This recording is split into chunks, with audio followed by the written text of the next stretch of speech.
Hello, Sunday afternoon. Man, it is a scorcher here in Calgary today.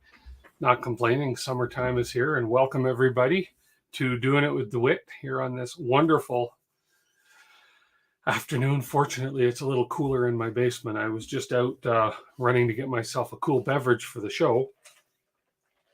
And my goodness, my car was like 36 degrees in it. So Celsius, which is, I don't know what, 100 and something for you fine folks down in the south. So let's say hello. And I'm not surprised that it looks like the first person on was Joe Velasco. Hello, Joe. And 3D print newbie Milan. Hello, welcome. And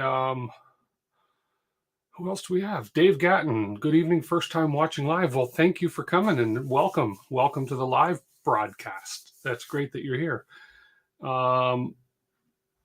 You having a hoot nanny? Yes, we are. And Kieran, hello. Bring your own teeth. I'll change that up one day, but I just think that's a nice, catchy little 1 minute beginning to get the blood flowing for the stream or whatever. So, but oh man, I'm just warm. Being a big guy doesn't help, but wearing black outside in a day like today doesn't help either. But boy, it's warm. So I've been having a little bit of fun this week. With a few different things. As I had mentioned last week, if I go to this camera right here, I built myself that little Lazy Susan so that I could put the frame of this on to make life a whole lot easier when turning this around and building certain portions of this build. So I just whipped that together. I had the Lazy Susan left over from when I did the rat rig build. I just cut my board a little smaller because I obviously don't need as big a board for this one. So being a 300 by 300 versus 500 by 500. So there we go. And the other things I've been doing is, hey, Liam, how are you? Welcome. So I've been experimenting. I was given some nice polycarbonate filaments from Matter 3D out here in British Columbia. And I've been doing a bunch of printing with polycarbonate filaments. And I'm trying to replace some of the parts on this, but boy, these polycarbonate filaments are printing incredibly well. I've got, let me grab this, break out this little close-up camera to show you guys some of these prints, but here's one of them straight off the bed. This is one of the front skirts. I'm going to be printing all the skirts in it. This was printed in PCPLA. I don't need the higher temperature for the skirts of the printer, so. But man, these are strong. Like I cannot budge these with my hands, but these are strong. They printed beautifully. I mean, look at the finish on that. This was this particular piece, as well as this other one here, were printed on the Focus Odin F5 printer with the polycarbonate PLA. It's great. I also whipped out, just to try this cover. First layer there is a little bit high. That's my own fault. But if we ignore that and skip by that, the rest of this print, including the inside, look how clean that is. Beautiful print. I mean, that is incredible. No layer lines to speak of unless you look really, really close, unless you see on the top here. But I buggered that up myself. But man, those are good. And then then I switched over, brought it home, and on my Voron 01, I put in some polycarbonate PET G.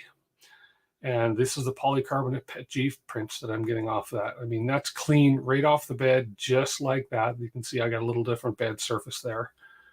But boy, this is some impressive filament. I think it looks like I got glue or something on that one. That might be left over from something, but look at these pieces. These pieces are fantastic. Anyways, so then I was starting to print a few of the pieces that are going in black. Including these guys here. I mean, these pieces are looking really, really good. Hey, Lama, how are you? But then suddenly, and then I got these blocks that were printed. These things all look incredibly nice too. These are all in the PET G, carbon fiber PET G. And suddenly now, as of yesterday, and I don't know what I did, but I've got to investigate it, I'm getting some pretty major, look at just a little layer shift there. Look at that.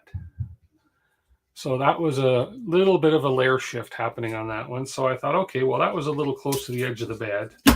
So I printed single piece this morning, and I'm still getting some pretty interesting layer shifting happening on that 01. So I've got to figure out what's going on that printer. I may have to look at the Something's obviously causing that layer shift. This was a little piece printed in the middle of the bed, and still I got that layer shift. So we'll figure that out. Welcome to the world of 3D printing, right? So we just got to figure out why layer shifts are happening. But those are great examples of layer shifting. I should keep those for future. Somebody says, "What's layer shifting?" I can say, "This is layer shifting." So there we go. We have somebody that wants to say something here. We have a special little guest that's going to look right into this camera. Hang on. You're going to look into this camera. No, right there. Now say it. No, wait. Say it. Hit that like button and subscribe. We forgot something. You guys forgot something? What did you forget? Go ahead. What did you forget? You can see it, can't you? No. Happy Father's Day! Oh, a Father's Day card, a late Father's Day card. Well, thank you very much. He is funny. Let me have a look at it and see. It says, "Hope your Father's Day is hot, hot, hot." Open it. Whoa! But not ouch, ouch, ouch. Nike. Look at that. Look at that. How nice. What's nice? Happy Father's Day from Dad to Dad. Thank you. Okay, say your line. Like, subscribe, bye. There we go. Okay. Okay. Well, better late than never, right? Nice Father's Day card. That's funny. I'm going to have to put that up somewhere, but not play it right now again, but that was funny. Need to reslice. Oh, possibly, yeah. I don't know what happened with that. So the one prints that the prints that I was using, that I was doing on the Odin with these guys here, this was done with Cura. Maybe I'll just try slicing them in Cura and see. And all the other stuff I've been doing was sliced in Prusa Slicer. So, and the reason I tried Cura is because they have that new version 5 out. And the ironing on the top layer of Cura for the ironing that's the ironing in version 5 of Cura. It's perfect. I mean, look at that. Anyways, this was another print I did sliced in Cura. This came off of printables.com. So, and that's the polycarbonate PLA. So, anyways, I digress. Beautiful filament. So that's what I'm doing. I'm trying to get some of the parts run in PC. I've printed a lot of the other ones in just ABS, and I'm going to use those, but I figure some of the visible parts, I'm going to see if I can get them done in black PC. So, hey, HVAC A to Z, how are you?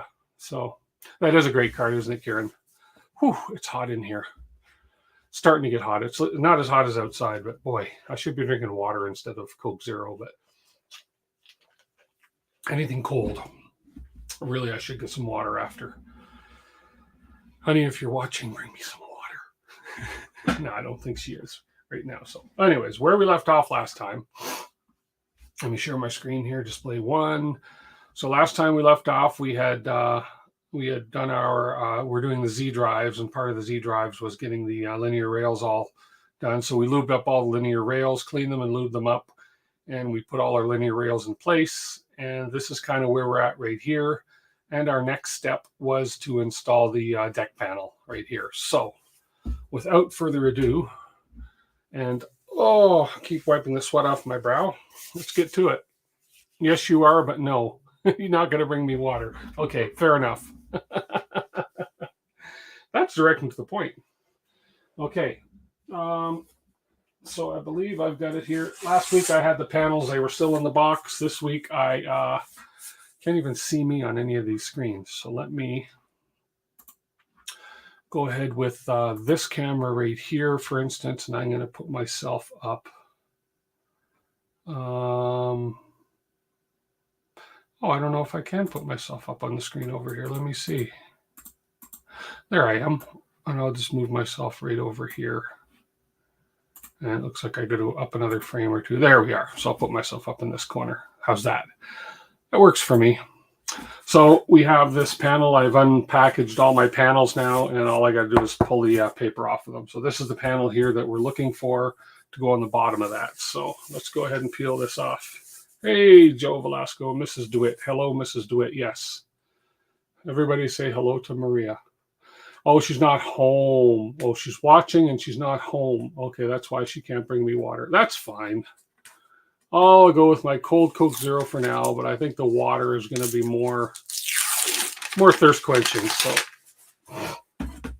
let's go ahead and, oh, which camera? You guys don't necessarily need to see this, but I'm just going to pull this all off. There we go.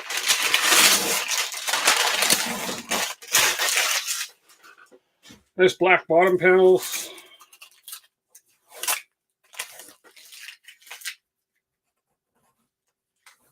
Okay, that side came off relatively easy.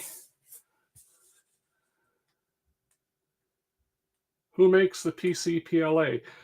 That was Matter 3D. If you go to MATTER, matter3d.com, they're the ones that provided me with that PC PLA to try, and boy, is it is good stuff. And it's their own formula. They formulate their own materials and such. So I'm going to put this here. Peel this off. It'll just be a little more roomy for me here.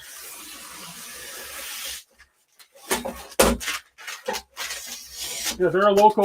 Well, not local. They're in British Columbia, Canada, but they do ship worldwide.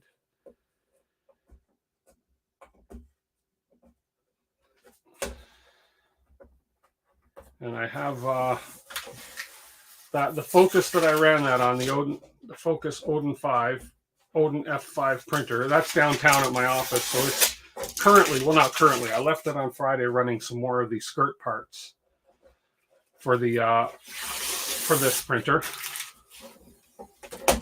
So I'm gonna have some more ready there. So I'm running them in PLA again because I'm not overly worried about temperature with that portion of this printer.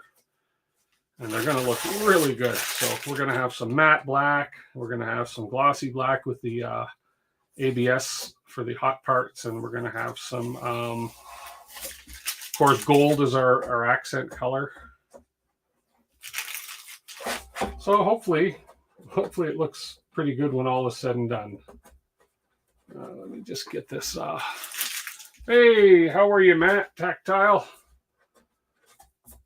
Mr. Newlywed, welcome.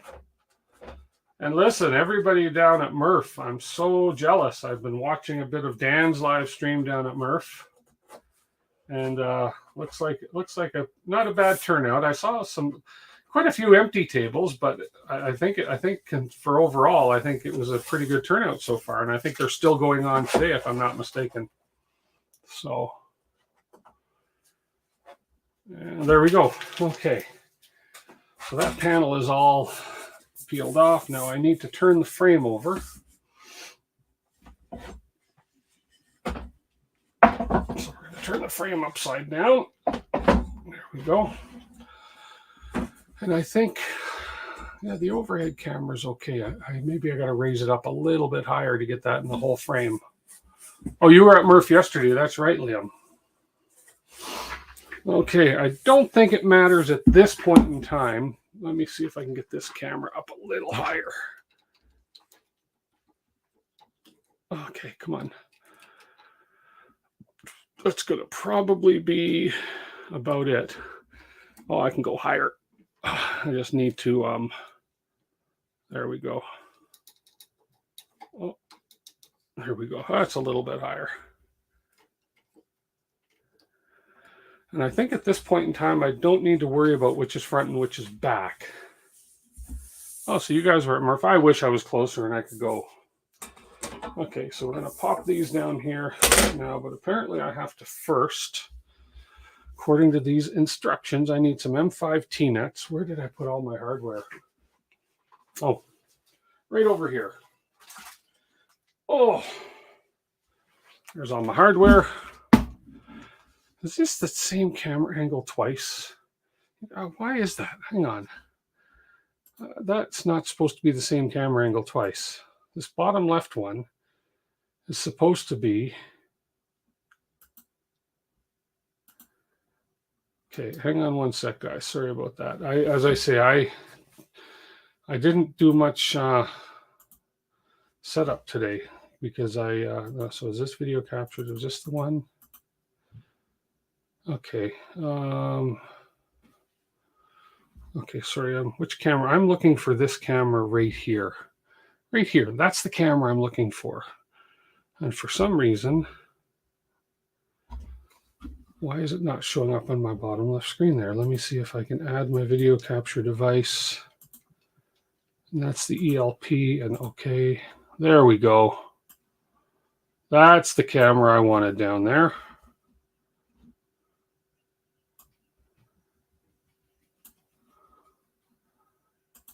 And there. This is my close-up camera, but I didn't necessarily want it on this side. This is just so darn confusing. What the heck? There we go. That's what I wanted. Okay. Sorry about the delay there. And there we are. Whew.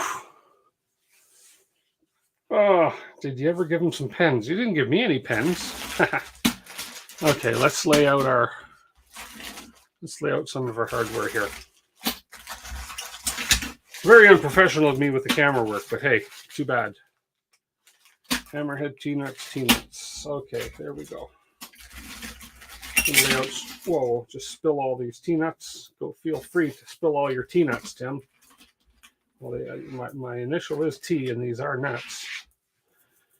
2020s, and we need some M5 T-nuts. Okay. And that's what I have in my hand. Okay. So we're going to put 4 M5 T-nuts on here before we put this on.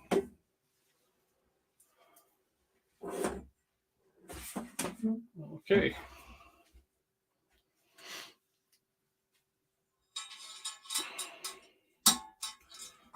These ones, no, they're not going to cooperate. Remember last time we had some issues with these T-nuts fitting easily, so we're just going to cheat the system here like we did last time. There we go.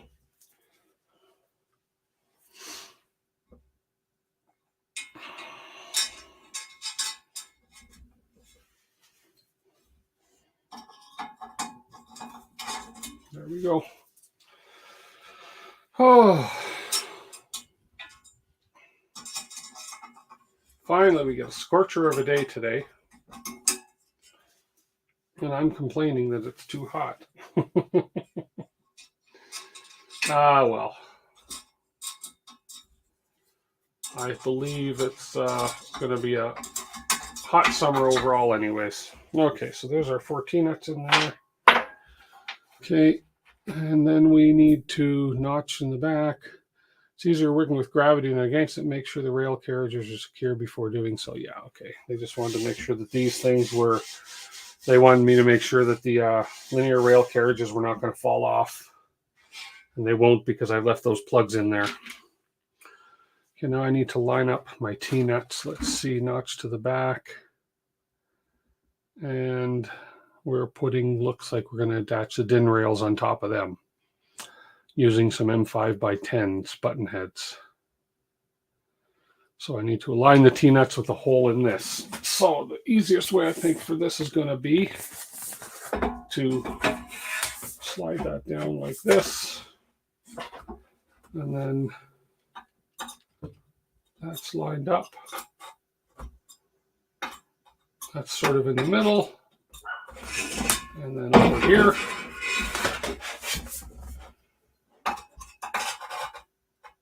that's lined up.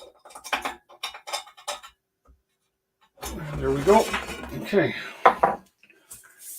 So we lay that down on top so we can see T-nuts through each of the holes. Perfect. Now I need to get my DIN rails, which are in this package right here.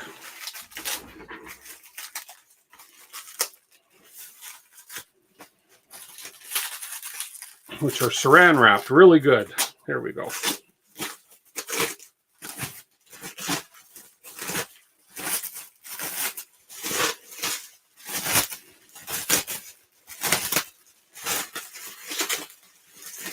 Again, as we get going here, this stream is partially sponsored by LDO Motors. Fine folks at LDO. Okay, we have DIN rails. And the DIN rails go U channel up and U channel up. And that's kind of And I'm going to, oh, they seem very short compared to the diagram, but I think if I just center the DIN rails, I need my little stool. Let me see.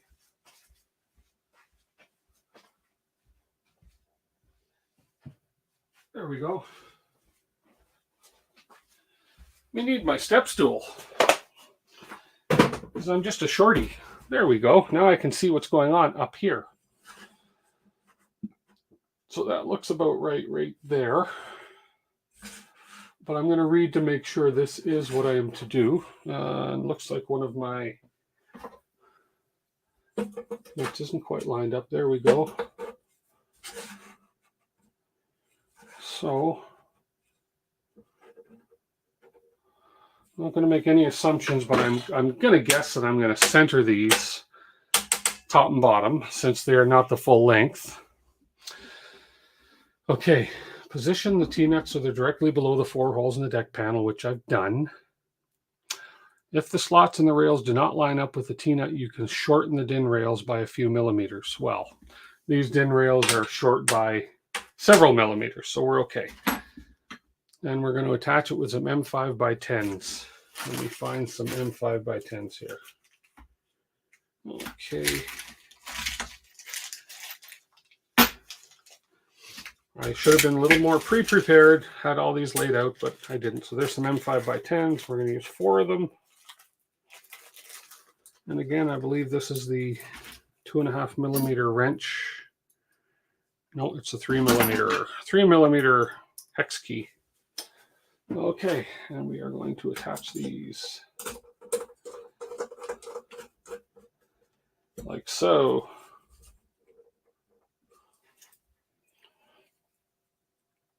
Hey, Dominic Versetto. Hey, no problem. And Zenbender, hello and welcome. So as I continue to build the 2.4, my 0.1 is acting up. Both of my 0.1s are acting up. So I have to work on those during the week and see what's going on. Major layer shifting happening. And on my other one, that hot end, I completely took off the Bondtech LGX Mini. There's an issue with it. There's something going on with that extruder. I don't know. So I have taken this off completely, and I'm just going to put the old Mini Afterburner on till I figure out the issue with this. It's not feeding filament properly at all through it, so I don't know what's going on inside this. But anyways, we'll keep it aside. We'll fix that at a later date. Right now, the focus is on this beast. Okay. We are at that step. We've done that. Okay, now we are, oh, that's it for this. Printer orientation. We regularly insert graphics like those ones above to help you along the build process. The sides are labeled to make it easier to keep track. Okay, so the back has that notch in it that we just put in. So this is the back. This is the back. And so obviously the back has a notch, and it's the front, back. Oh, obviously I don't need to know the left and right. So, okay, fair enough. Okay, so let's leave it at that. Let's have a seat. And I'm the lazy builder because a lot of the other guys that do these builds stand up through the whole thing, but I like to sit. Okay. And let's move on to the next page here. Okay, so we're going to prepare some parts for the Z. So let's slide this aside for a moment. Okay, let's bring this camera up and into play now. And I'm going to find the parts I need. I'm going to need some heat inserts. I've got my soldering iron already here with the heat insert tip that they provide in the LDO kit. And there's the heat inserts right here. And here is my so far magnificent box of parts. So we need all of those funky parts with the little swirly durlies in them. So let's go ahead and do that. I'm going to switch one of these cameras to make it easier to see now, because I have the power to do that. we're going to take that one and we're going to put the, there we are, we're going to put this camera there. And we're going to take this camera out of the equation for now. There we go. So there, I'm going to put that one there, and hopefully this is going to work as I bring these parts out. Okay, let's find them all. So those are the ones that have these little groovy outie cutties. These are all for the Z motors. So we have that one. It looks like we're going to need 8 of them or so. So we have that one, this one. It helps if I put the instructions back up on the screen. There we go. I got that one, that one. There is a lot of parts, I'm telling you. Okay, those 4.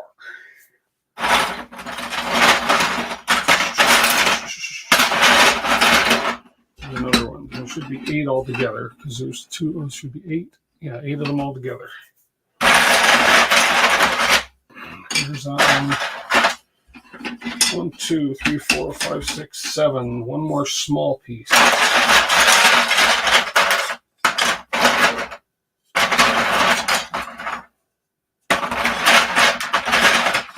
I know you're in here.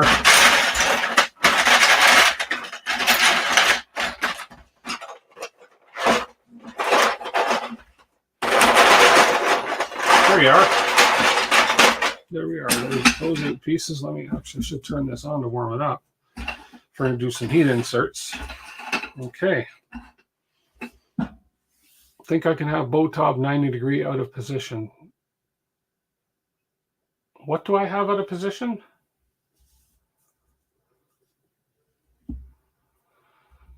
I have the bow top. What do I have out of position? Let me see. Front and back. Back is back. What's out of position? The DIN rails need to be 90 degrees on the frame. Oh, do I have them out of position? Oh, I do. Oh. Okay, well, see, that's why you guys are here. Catch these things for me. Oh, okay. So these, I see, that helps if I look at the pictures, doesn't it? Okay, well, thank you for pointing that out. You are correct. I got to slow down and look at the instructions a little more carefully. That would have come back to haunt me. See, I'm glad somebody pays attention, because sometimes I don't. That's why I like doing these things live. Okay. So let's see now. So we're going to put that probably right about, there's no real way to center these for sure this time on this way.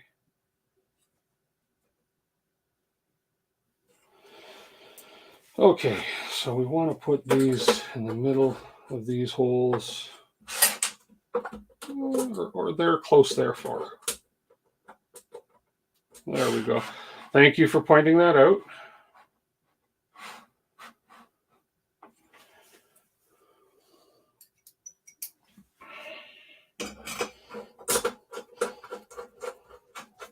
I just like doing things sideways. Haha. Okay, there we go. That's better. Yeah, I should look at the picture closer. And man, this one, these are cut like kind of weird. I guess it doesn't matter. Oh, that one looks okay right there.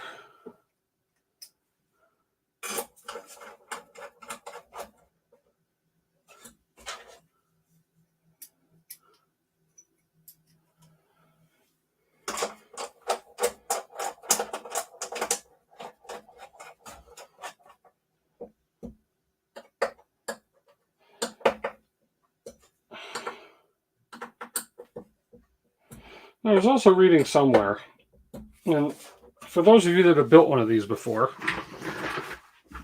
I was reading on the Facebook group actually. Some people say yes, some people say no, but some people say you should be putting Loctite on every screw in this build. I don't know if that's true or not.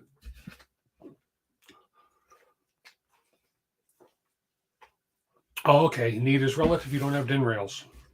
Okay. We're just going by the destructions here for now. Let me put some of these T-nuts back. Okay, there we go. Okay, we got that straightened out. Now we're going to do some heat sets, heat inserts.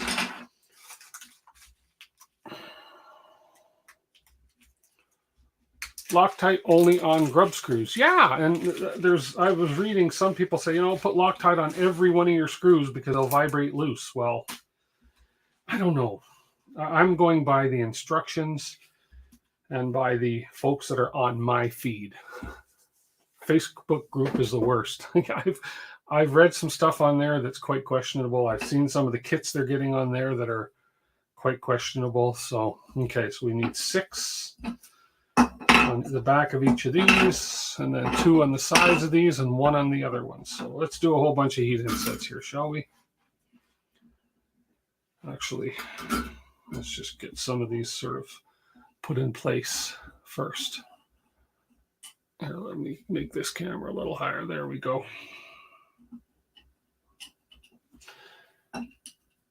All those holes seem a little big, but that's okay. I think they're fine. 3, 4. Oh, wow.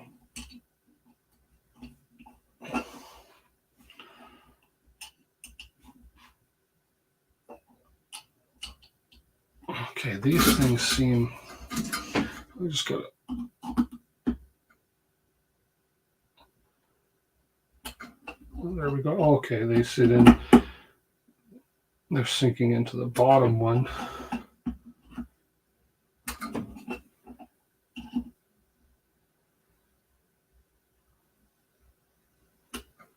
Oh, that one's a little deep.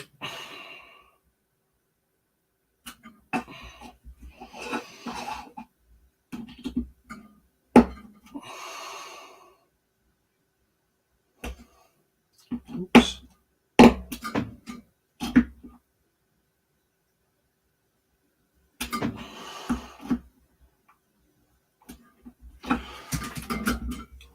Okay, well, those are all sunk in a little deep, but I think that's going to work because the holes seem a little bit big for these insets, but then down below they have a ledge, but I think that's supposed to be the maximum depth of them.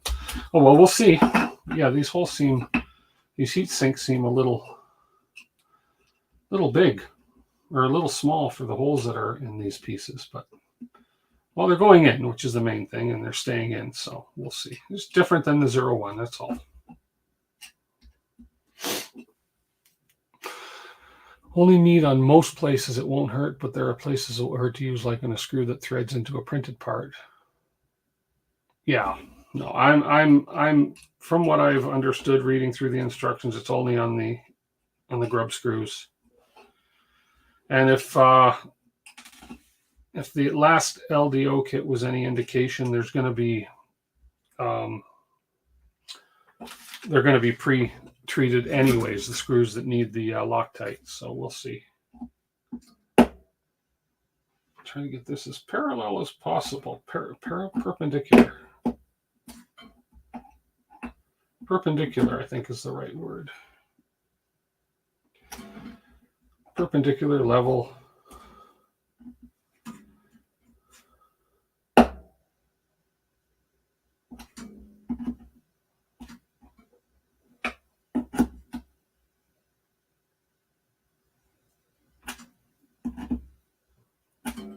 Okay.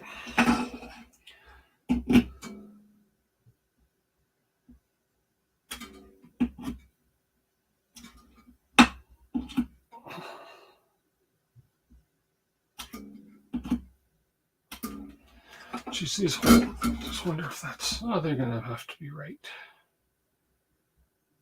They'll either work or they won't.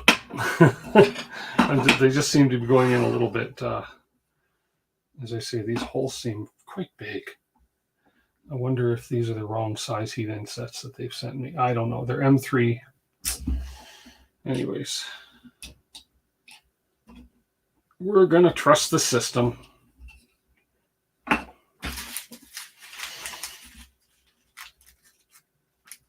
I'll use on grub screws and the panel hammerhead nuts. There we go. Panel hammerhead nuts. Come on. Open, open, open, open.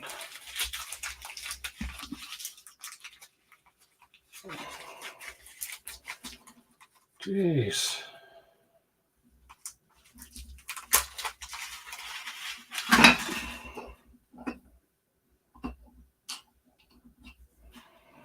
Mm-hmm. Da, da, da, da.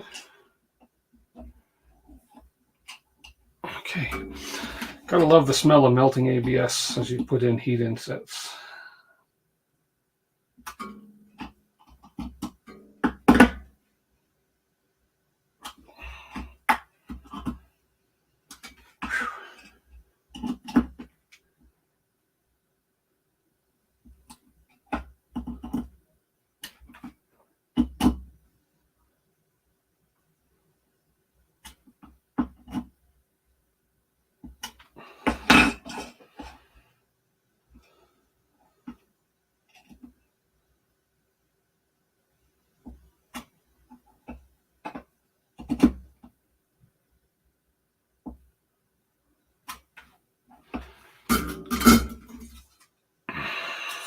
Okay.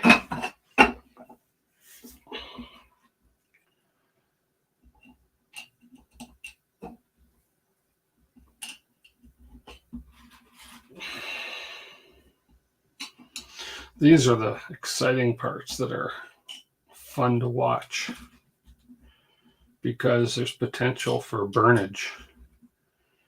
And you guys, I know, are just sitting there waiting and saying, man, is he going to burn himself? Let me turn the up just a little bit on this. And I'm trying not to burn myself.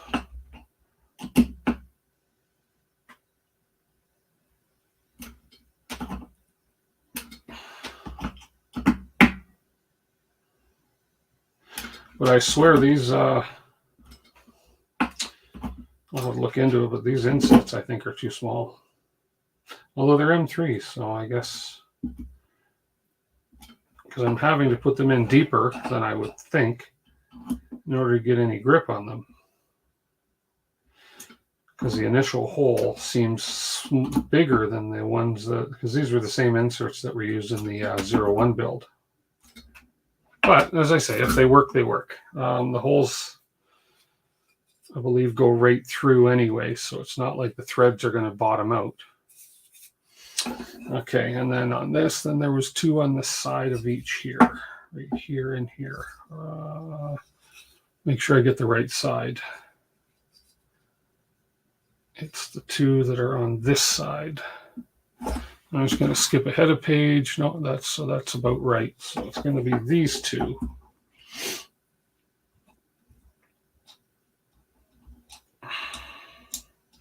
See, those holes seem to be about the right size. There we go.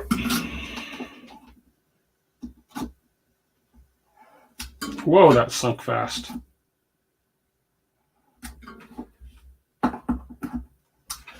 That was just like whoosh, and I only increased the temperature a few degrees. Okay, those two. And then we're going to do the same on these two.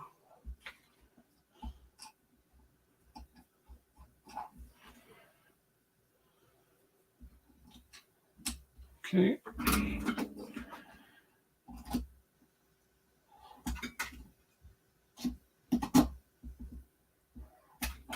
There we go. Okay.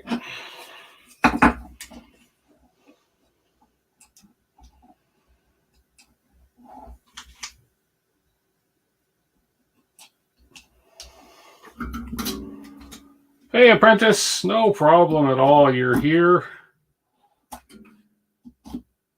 Welcome. Go. Okay. Okay, 2 more on this.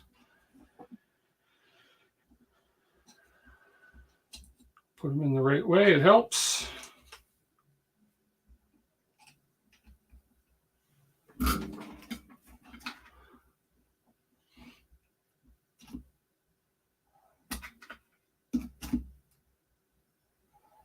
Boy, that goes fast. Okay, now these guys. A single one on the corner of this side. There we go. Just a single one on each of these. Okay. Whoops. You don't want to whoops with a 260-degree soldering iron in your hand, do you? No.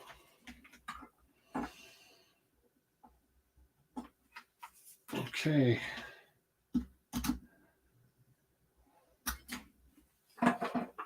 Two more to go.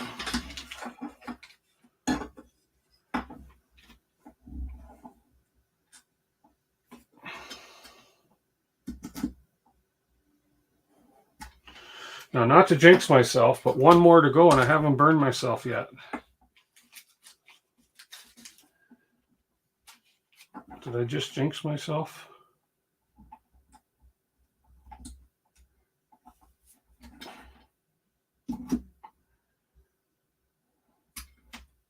There we go.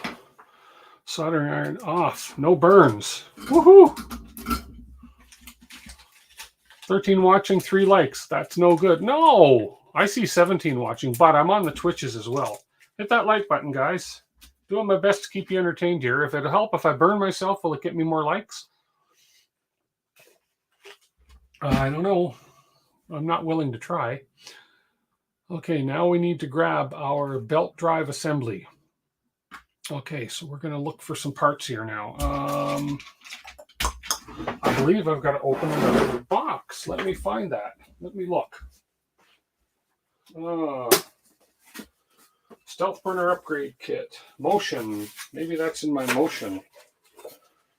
I believe I will find those in my motion kit. Let's see. Because it is, the Z drives are part of the motion. So we have some foam tape in here. Let's put that aside. We have some bearings. There we are. We have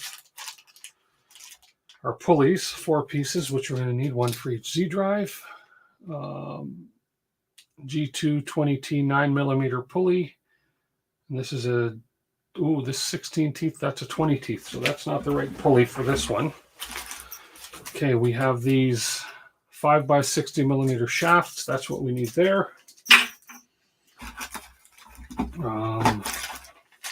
This is probably the right ones. 20 teeth 2GT 9mm 20G 2T 9mm pulleys. Those are the ones we need. So we need that, and we need those, and then we need set screws. The root of all issues. Here we go. Insert both the set screws and use the thread locker on all set screws. Use a high quality hex driver to prevent it from stripping. Ball end drivers are not recommended. I agree. Loose set screws account for a majority of issues that have users report. Save yourself hours of troubleshooting and apply thread locker to all set screws during the build. Okay, so let's find the set screws. Or I would assume they're in here, but they might be. Let's just see if they're in here or if they're a part of the other hardware kit. There's all the set screws right there. And as I thought, I don't know if you can see it on camera, but all the set screws have thread lock applied to them, pre-applied. You can see the blue there. They're all thread lock applied. So that's what they've done. The other thing that I found interesting in this kit, so those are the 3 pieces I need right now. Let's just put this here, is that I again, on the Facebook group, on some of the other kits that came from other suppliers, these guys, these shafts were round, and people were finding, and people were saying they were grinding a flat on these shafts so that they could apply their set screw. So, and again, LDO has already supplied these shafts with 1 flat side on them, which I would think you would want to have anyways. You shouldn't have to grind your own shafts down to get a flat spot on them. So, just my opinion. Okay, so we may as well build all 4 of these. And we're going 33 millimeters protruding out the one end. So let's go ahead. There's no front or back to these. Oh, these are not the right pulleys. Those aren't the right pulleys. 2GT 20 teeth idler. Pulley. Oh, I got idlers. We want pulleys. Okay. Wrong ones. They wouldn't have worked. Is this the one here? There it is. That's a pulley. I don't want idlers. I want pulleys. Audio and video not synced, but not an issue. Okay, I can fix that after. Hey, Kenneth 3D prints. There we are. Those are the pulleys we want. And I'm going to need my old man calipers, as I call them, because they got a window big enough to let a breeze in. Okay, and then we need our grub screws. I believe these are the right size grub screws. These are the M4 4DIN 916. Okay, here, let me fix the out of sync issue real quick here. It takes all of 10 seconds to fix that out of sync issue by going like this, then 5, 4, 3, 2, 1, start virtual camera, and we're off to the races again. And we should be in sync now, hopefully. But as you say, it's not a big issue. Just sounds like an old Bruce Lee movie or something.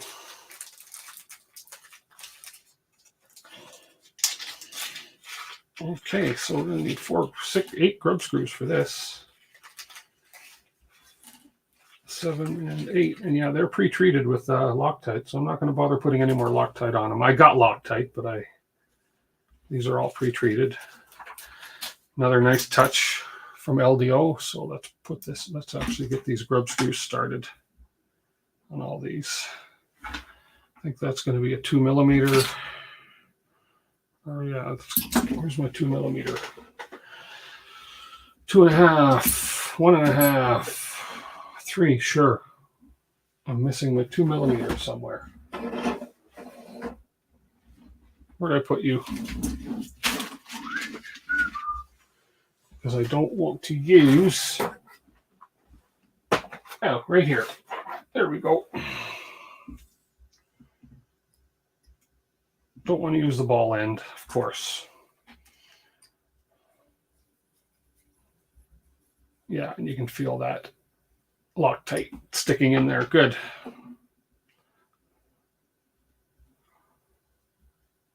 You got the old man calipers out. Yep. They're great calipers. They got a massive window in them.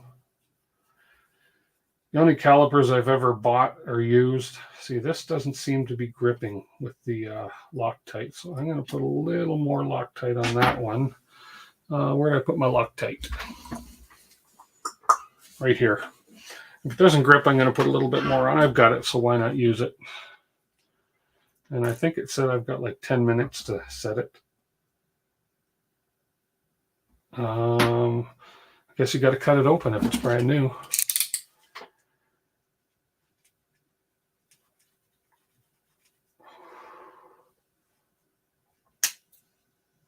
I guess you got to actually put a hole in it. Let me get my other knife. My other knife's a little sharper.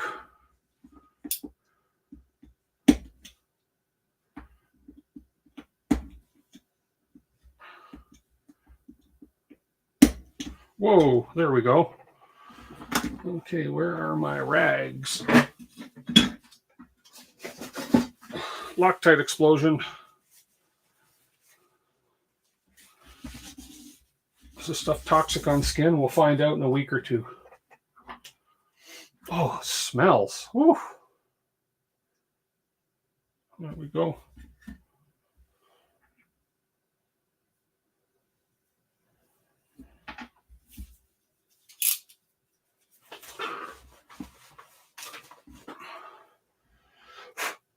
Which one was I on? This one. Okay.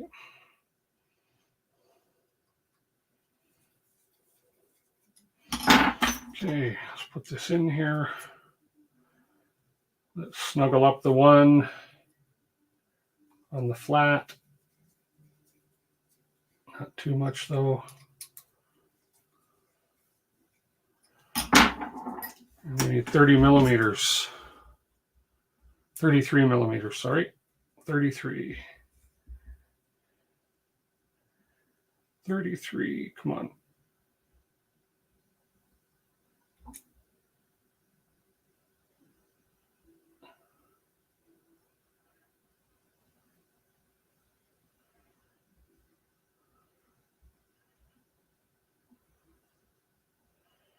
Painful.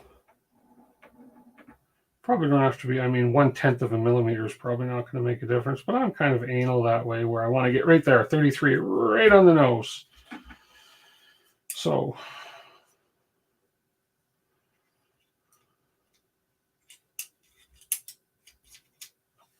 33 millimeters. Whoa! Don't. I just dropped my shaft.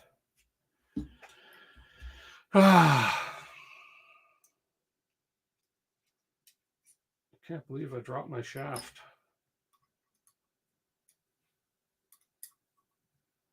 Okay, let's try again.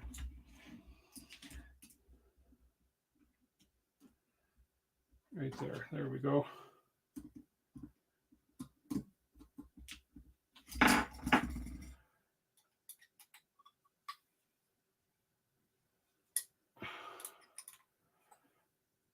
We want those very tight. And 33 millimeters. I'm just going to pick up my drop shaft if I can find it. Yeah.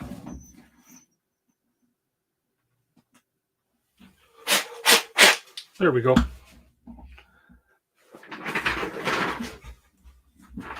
Okay.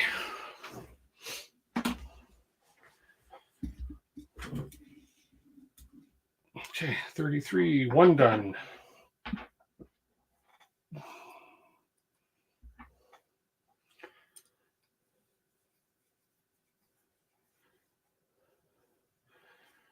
That worked. Doesn't hurt. I'm just gonna put extra Loctite on the one that's going up against the flat, just because I can. I don't know if I should be touching that stuff.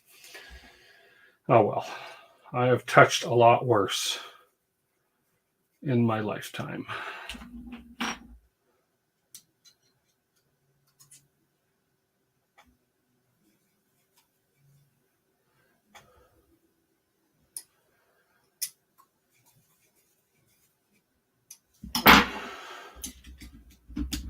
$33 right there. It's funny when you know how to use it, when you learn the last method of how to measure on a caliper, it worked good. I had no clue you could use the back of this caliper as a measurement tool like that. I learned that when I watched the instructions for this guy, which is called a Clockwise Tools caliper.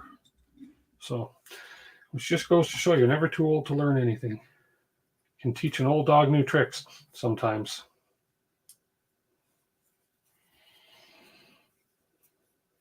Yeah, that one felt a bit loose. So we're just going to tie. I'll just put some fresh Loctite on these anyways. Can't hurt.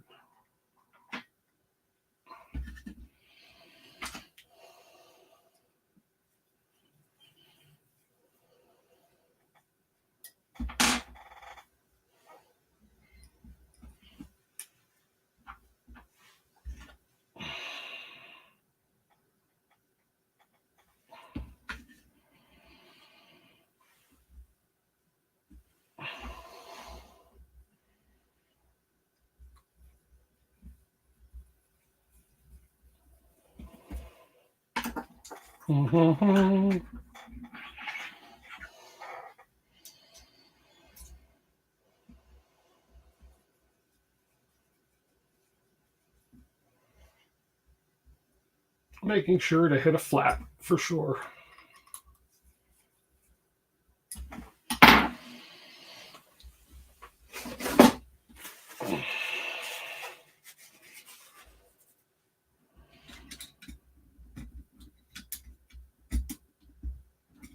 30, 33. I better be at 33. I am. Good. That's what the instructions call for. But they also called for those rails to be turned the other way around too. And did I listen to that? Obviously not. Keeping myself honest here. Boy, a little tube of Loctite goes a long way, doesn't it? And long story short, I ordered Loctite and glue stick and some JST connection kit. And I ended up with 2 Loctites, 2 packages of glue stick, and a refund on my JST connector kit, although I got them. So the driver had delivered. So out here, and I'm sure down there in the States and other parts of the world too, the drivers take a picture of your delivery when they drop it off at your door. So I get a picture and a notification saying your parcel has been delivered. I look at the picture and I say, well, first thing I did when I saw delivered, I looked out my front door, said, nothing. So I looked at the picture and I said,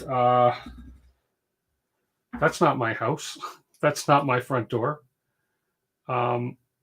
So I get on the text message with Amazon and I say, I got a picture saying my parcel was delivered. The picture is not my house and I don't have my package. So they were out of the JST kits. So they refunded me that and they reshipped the, those are all done. They reshipped the glue stick and the Loctite. And then next day, for shipping next day, and earlier in the next day, there was a package sitting out front of my door, which was the original shipment. So whichever neighbor, whichever house got it, obviously brought it over to my house. And then a little later that day, the second package from Amazon arrived. So anyways.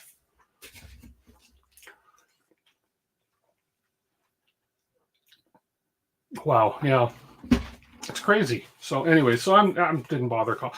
Amazon's not going to have me ship back 3 glue sticks and a tube of Loctite, so I didn't even bother calling them back. So there's those 4 pieces all set up, ready to go. Let's see what the next page says. Probably something about I shouldn't have done what I did. Nope, now we're going to do some holy assembly. Okay, we got some assembly to do here, so we need some more pieces out of this drive kit. So we need these wheels. Now, if I'm not mistaken, this is an option.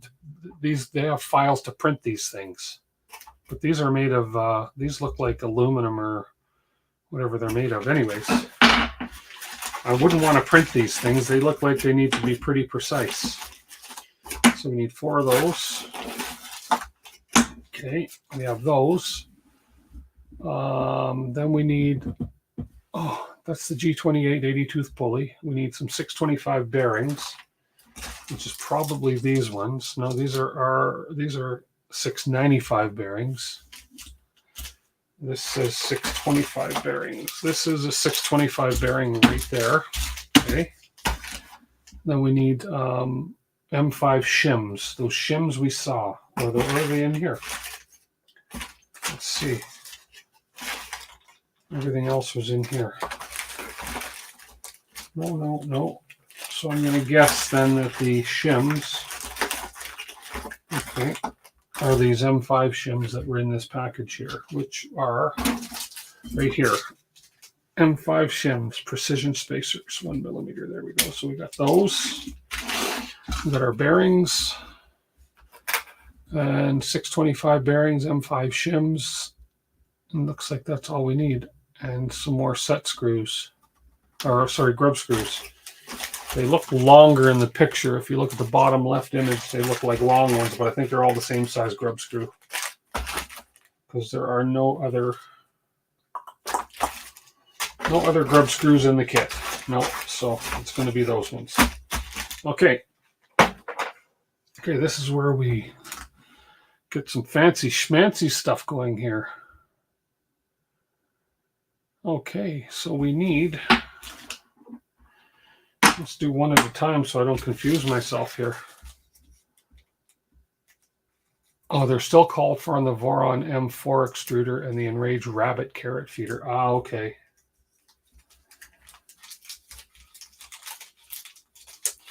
Wow, that Loctite kind of makes my thumb feel funny. I should wash my hands, but oh well. It's not gonna. I'm pretty sure they're not gonna fall off. So we got some shims, some bearings. Come on. Am I the only one that has trouble opening Ziploc bags sometimes? Probably. Okay, so we have shims and bearings. Let's get this a little closer here. There we go. As we build one of these. So we take this. We need 2 shims. Oh, they slide on there like a... Those are smooth. And a bearing. And 2 shims.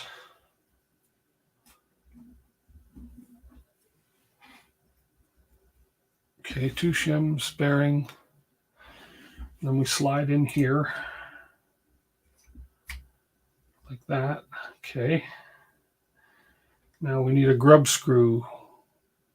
2 grub screws in this. So one on the flat, obviously. Okay, so let's get those grub screws. Actually, before I put that in, I'm going to get the grub screws started. I just want to make sure there's no longer grub screws in this kit because the image shows long ones, but that could just be the showing the shaft of the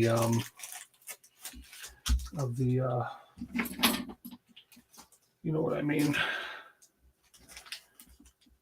These are all the same size, these ones, and I believe that's all the grub screws that were in here, but I'm just going to double check. I would not want to put, yeah, that's it for grub screws. Okay, so it's got to be these ones.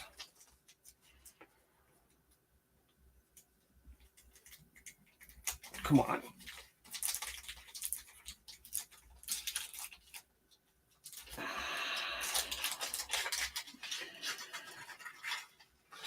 I need a bunch more of those. We're going to need some more Loctite. Okay.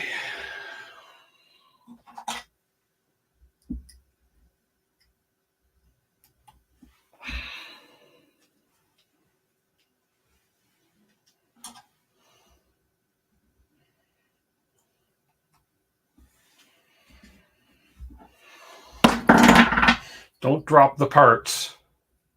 Don't drop the precision parts.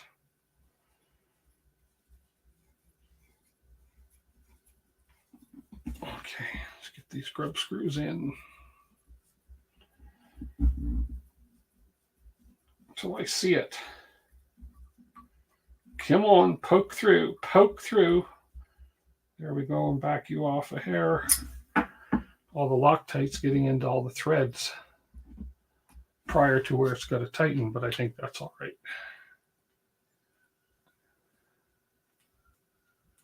There we go.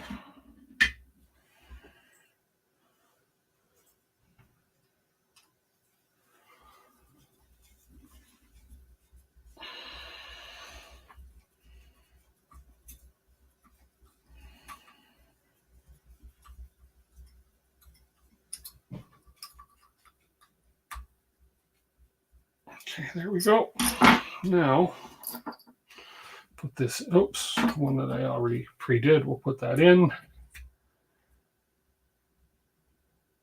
You know, these builds take patience to do. I can only imagine the patience you guys have watching this. That's why there's only 15 of you left, and it was 27 at one point.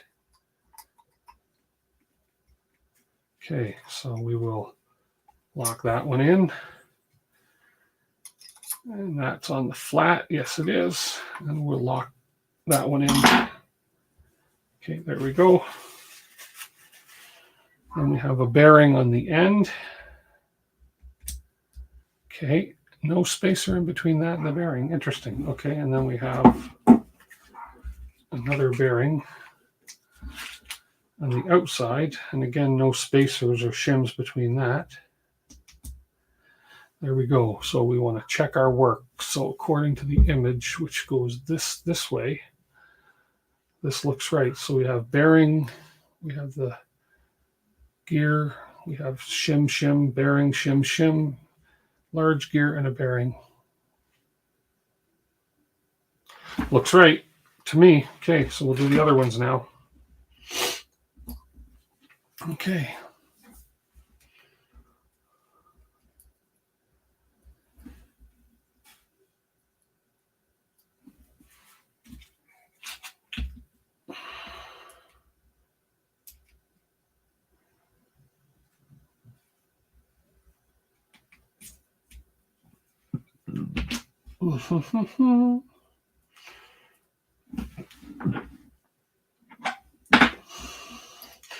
So, what's new with everybody?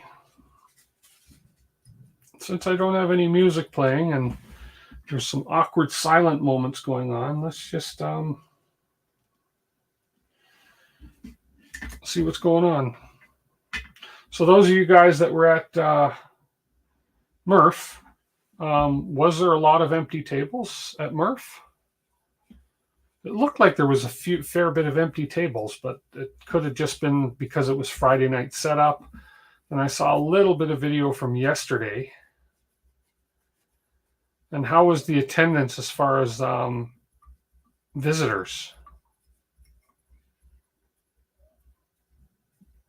I imagine it's over now because Goshen's a couple hours ahead of me. So it's like 8 o'clock p.m. there. I'm sure everybody's packed up and on their way home by now.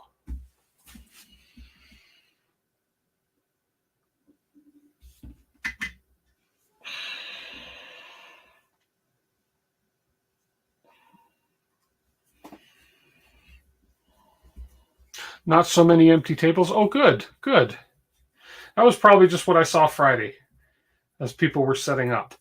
And it looked like it was you get there and you pick a table. I don't know. It didn't look like they had actual specifically assigned tables. But, oops. Do not drop the spacer off of the piece before you put it in the hole. There we go.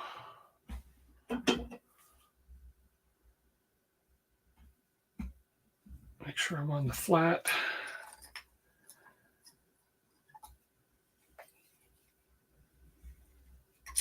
And snug these up good.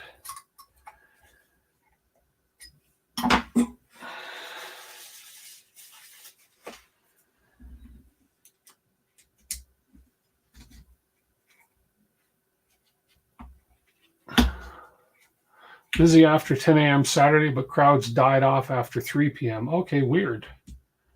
And what time did it go to? Like, was it like a into the evening thing, or? I wonder if the heat affects how many people show up at these things too. I imagine it would, because if it gets that stinking hot out.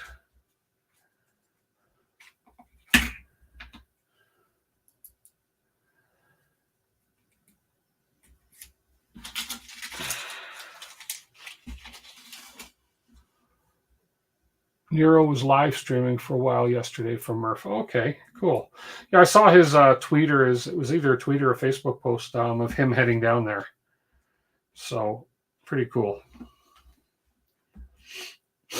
He must not have been too long a drive for him, I think, because he's in southern Ontario, so I'm pretty sure it wasn't super long drive for him.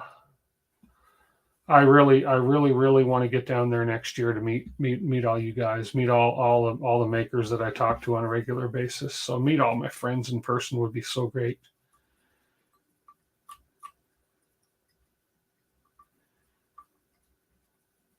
That's assuming they want to meet me, but hey, who knows?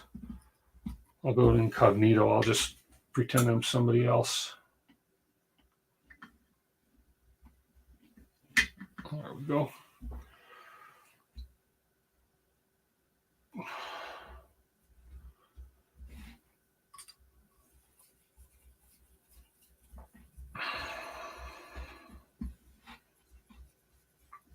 Nero probably would have had this thing built by now.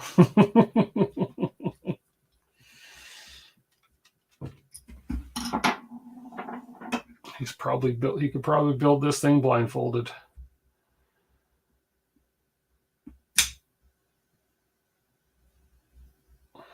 There we go.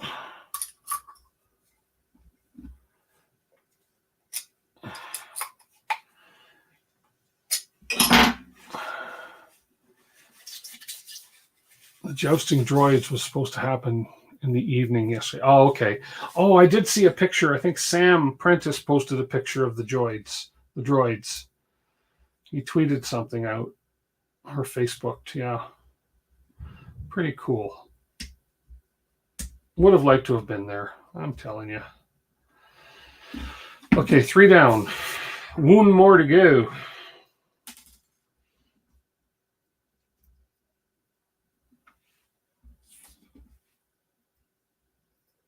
I'm going on the assumption that all the Z drives have the same setup. So we will find out in the next few pages.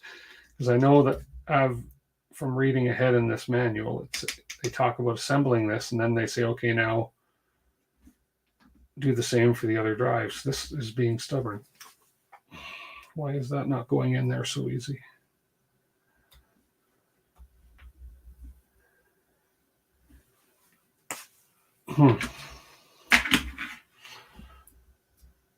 Is it the bearing or is it the rod? Must have been the little hiccup in the bearing. Okay.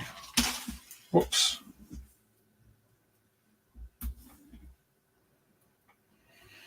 Okay.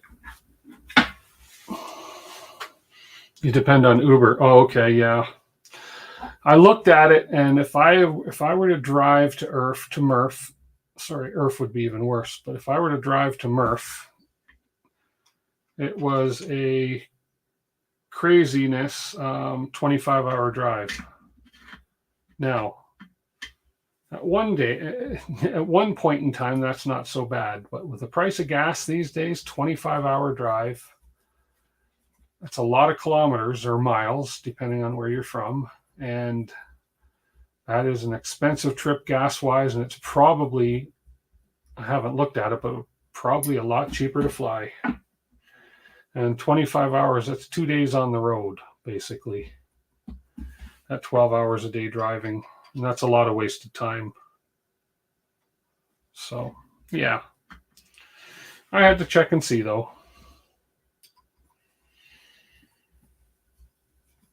Hey, old curmudgeon. Throw a hydrate, but this ain't Twitch. I'll do a hydrate, and just as soon as I get this grub screw set. This is the last of the pieces. There we go. Here, I got it there. Let's do a hydrate here.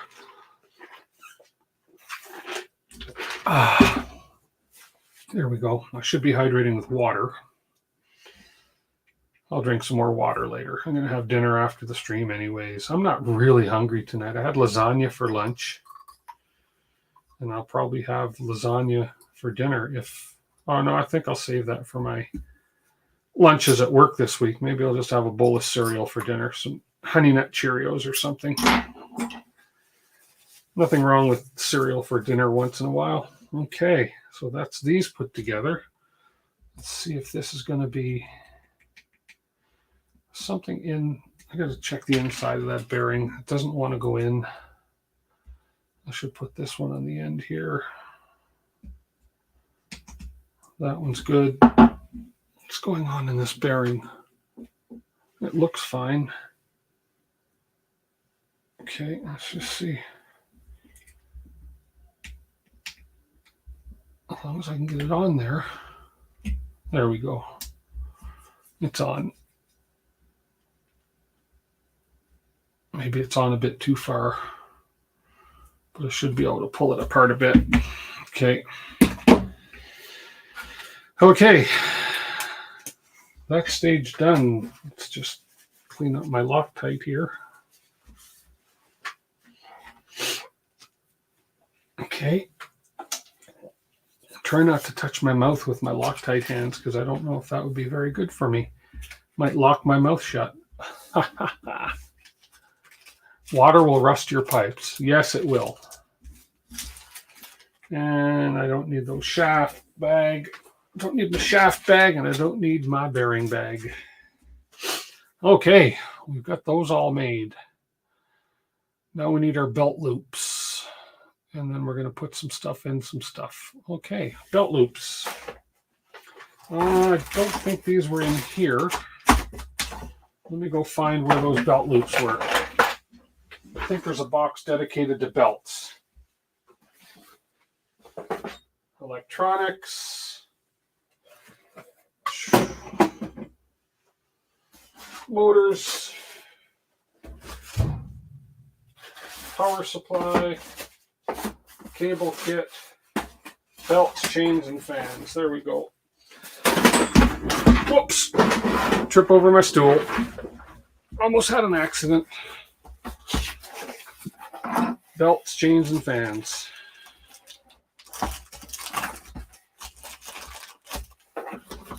There's the little belts there. That one, I think that's it, just the one pack. Okay.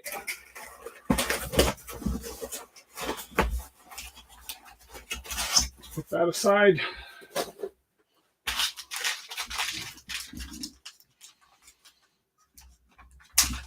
Okay. Should be 4 of these. There we go. Those are tiny, tiny. And I'm assuming these are Gates belts. They are Gates. 188.2 GT, 6RF, 45121. Whatever all that means, that's what they are. So these go around these guys. So one. Well, let's do one at a time now that we're actually getting into the...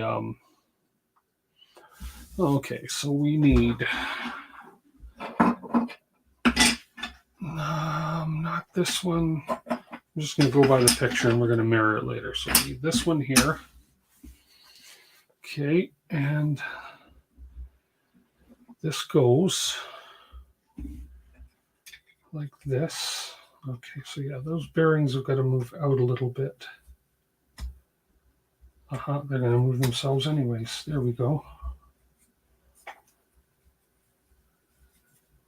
Okay, and I've got to space this.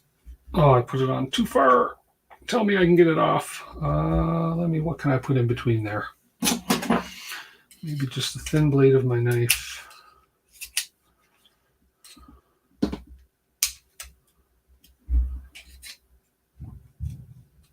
I pushed the bearing in too far. The rest of them are moving freely. I think this was the tough one.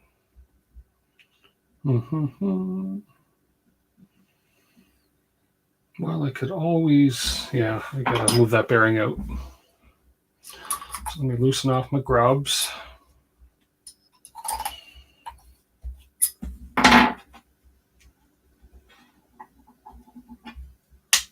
There we go. Make sure I'm on my flats.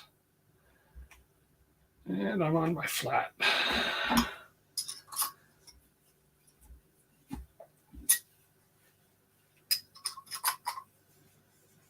Easy fix. So what I did is I didn't leave a gap right in here for this bearing, which I was supposed to, right in there.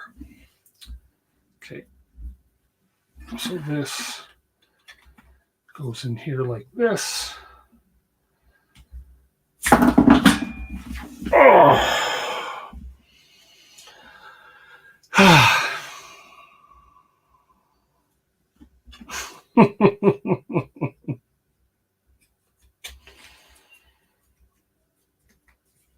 And just like this. There we go. That was funny. That was close. Okay. Check shaft position. Okay, check shaft position. And the shaft position looks about right. Straight down the middle.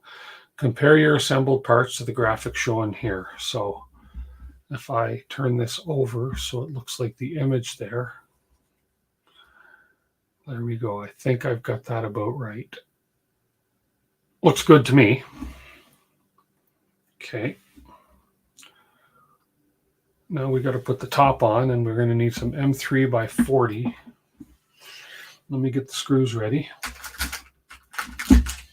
M3 by 30, M5 by 40.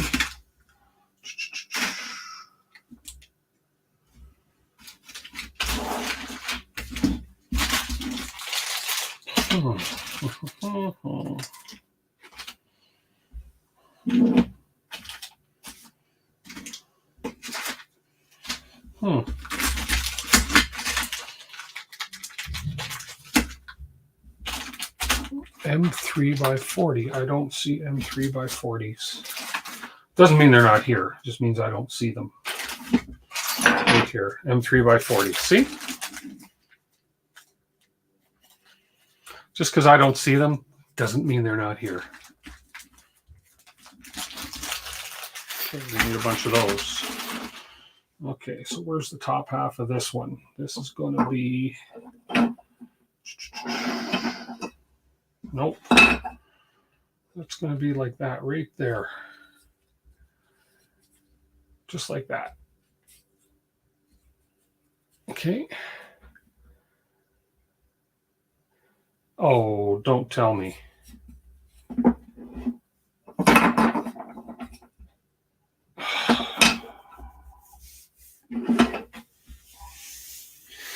Guys, I think I effed up.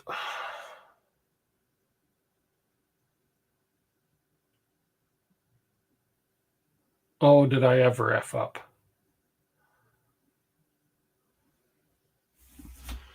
How did I do that?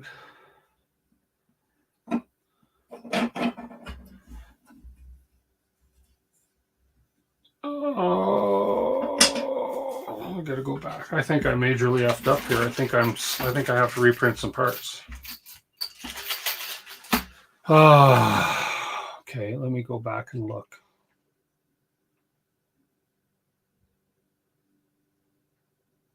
Boy, did I ever F up.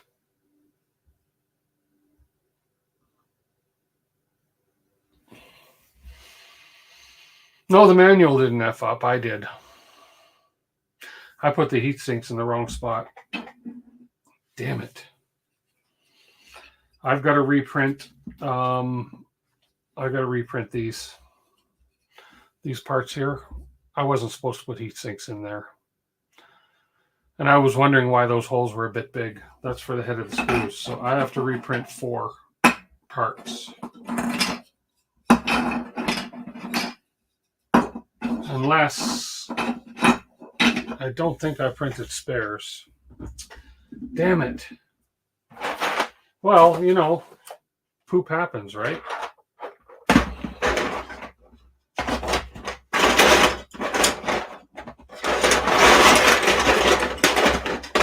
Ah, crap. Good thing I have a lot of extra heat insets.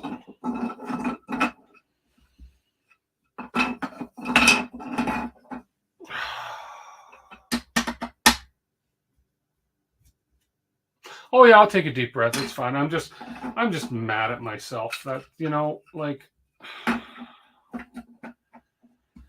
that's okay. Well, you know what? Rather than sit here and stew over it, let's get them started, and then I'll see what else, because we're only at 6:30. Let me see what else I can get working on too while I do that. Don't know if I can, but let's go ahead and let's just go ahead and get them printed. So let's find the parts. So let's minimize all this. Let me open my slicer. I do these on the Flash Forge because I can do them all 4 at a time. Summer Functional Designs, June 3rd, whatever. I don't need to see that. Okay, so let's find the parts. And those are the Z-joint, I believe. Let me just make sure. Oh, that's not the part. I just don't remember what these parts are called. But that's all right. They're not the tensioners. I don't think then I didn't put the parts in this folder. Sorry about that, guys. It was a little screw up, but it happens. Z drive main A. That's the one I need right there. Okay, so I need 2 of those. Let's put that down there, and I believe the B is going to be the The second one, I need 2 of those. I'm going to make sure because the motor mounts I don't need, and the retainers are the smaller ones. Okay, so I'm going to heat up because I got to put those things in the small ones anyways. So here we go. So we're gonna go ahead and we're going to. I need 2 of those, so we're going to duplicate that one time, and then I need 2 of these. We'll duplicate that one time. We'll lay it out on the bed. We'll give it 4 millimeter space in between. There we go. That's how we'll print them. Actually, I'm going to give it 8 millimeters in between just to give it a bit more space. Okay, and we'll slice, and I believe I'm already set. No, we don't want PLA, we want ABS. We want 200 and, what temperature do I run this stuff at again? Bear with me. I'm using 3D Fuel Midnight Black. So we do 250 and 100-degree bed. Okay. No, I'm going to use the rat rig's not enclosed. So we're going to go 250 on this. I don't need my left extruder. I'm just using the right. And then the bed, we're just going to do 100 on the bed. No, let's do 105. What the heck? I'm just going to use the right extruder. Yeah, I'm using the FlashForge Creator 3. Just remove and insert in the other part using his iron. Can I just remove them that easily? Let me see. Are they that easy to remove? Let's see. Let me see. How easy is it to remove these things, though?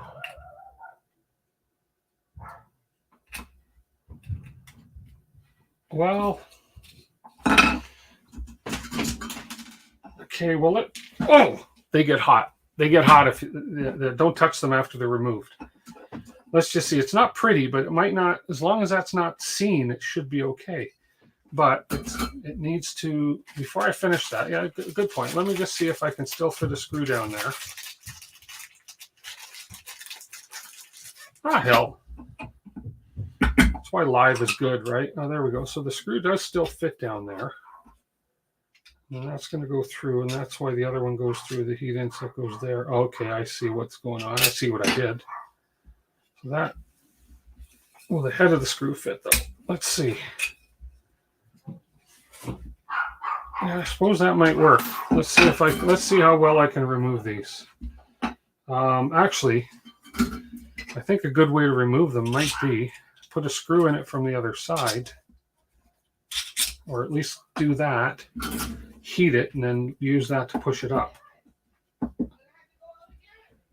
There we go. Now, don't touch this with my hands. Okay, this might save me reprinting. Although I'm getting goo all over my tool, but that's okay. I'm getting goo all over my tool. This will be quicker than reprinting.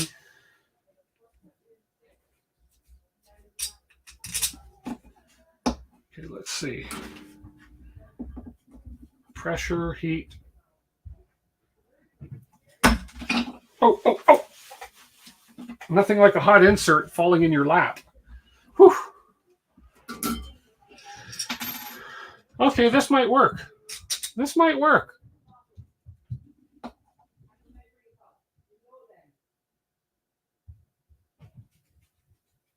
Oh, I see what you're saying.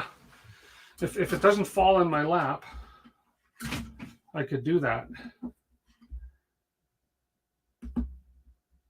I'm trying to cleanly remove it, and then just put it in the other part. Let's see if that'll work. Is this the right side? I think it is.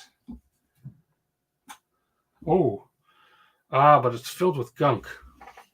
That's the thing. There's plastic in it. Let's see if that's going to, if I can screw that plastic out. Let's just see.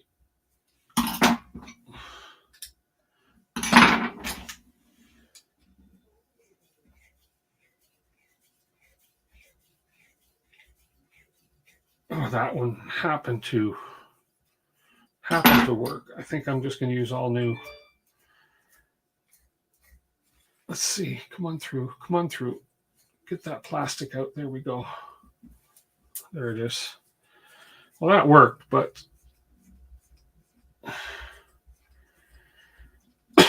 excuse me. Oh, no. No, there's too much residue in them.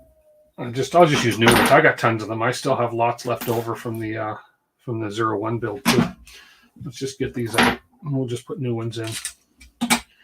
Seems wasteful, but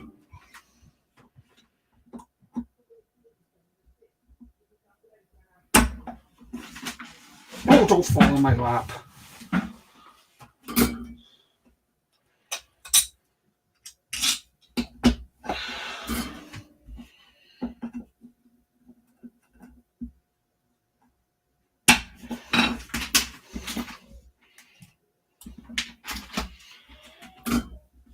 Okay. Oh man, let me just bring up this document again. Yeah, and the two. Yeah, at least I got the two on the one side. At least I got the two correct on it. Anyways, that's okay.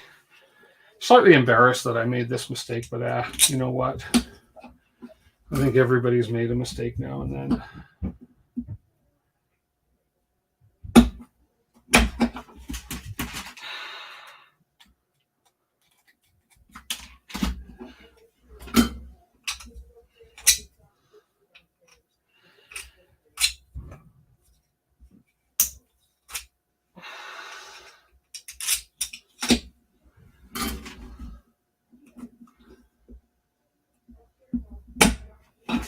If you later even upgrade your printer, let me read that. Ooh, man, those things get hot. Just remember you can remove the insets just like you did and reuse them on the new printer parts. Yeah. You risk turning inside the part. Yeah, exactly. I'll just clean them out outside afterwards. I'd rather just put new ones in than risk turning them.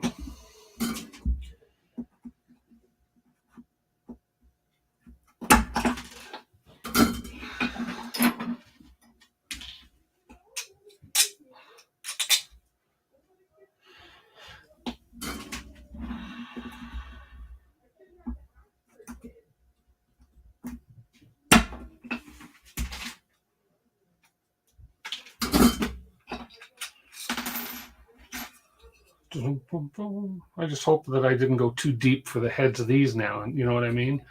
I hope these heads don't sink too deep and they don't grip. Anyway, we'll find out. We'll build one and we'll find out.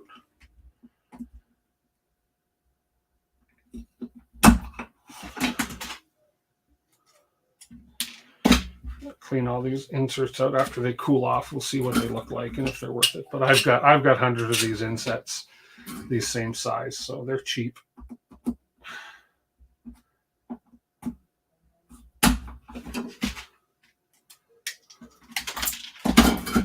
Okay, so I just want to make sure that again these holes here aren't going to be too deep now. So now that I've got this done, let me finish insetting.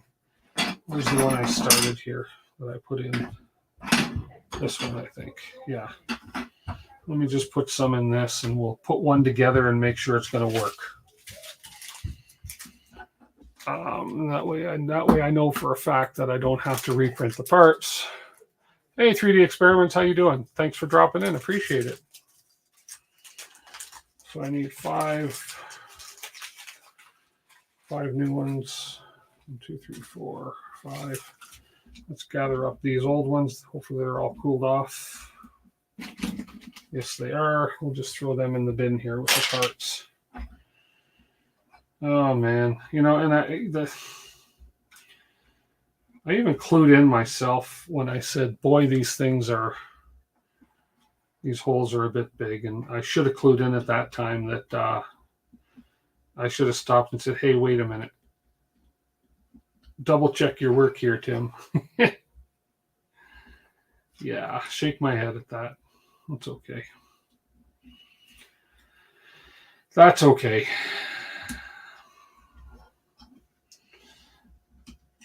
I'm only human, born to make mistakes.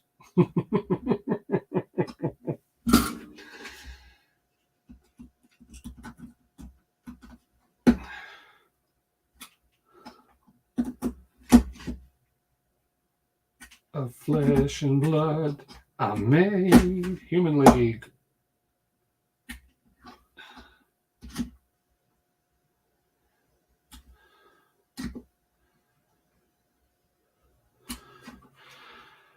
Okay, now that we got that one proper, those can go in a little deeper yet.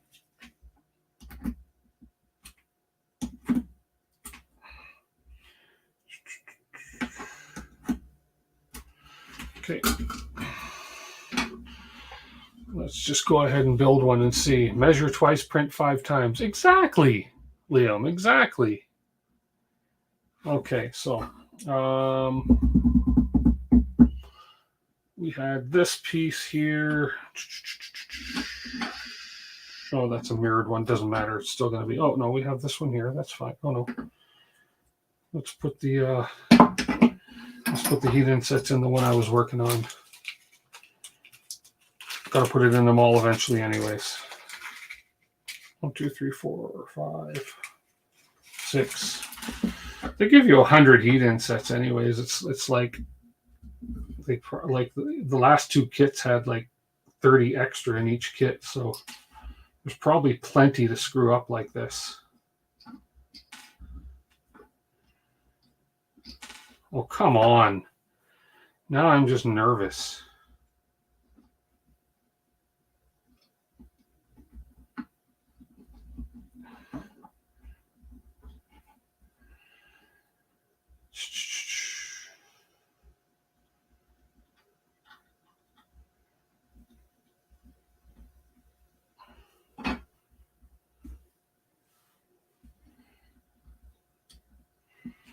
This is where tiny hands come in really handy. Come on. Yeah, they look.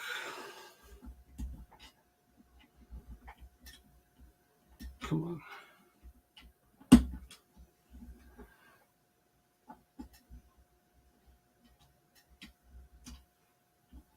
Oh, come on, for goodness sake.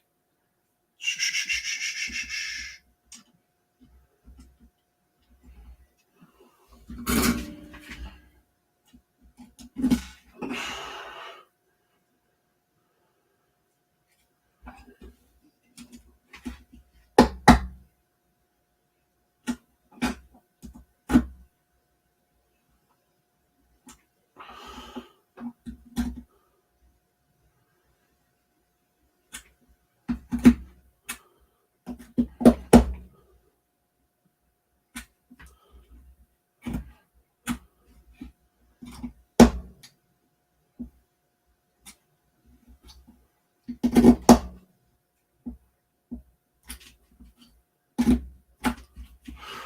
Okay, there we go. Okay, that's the one.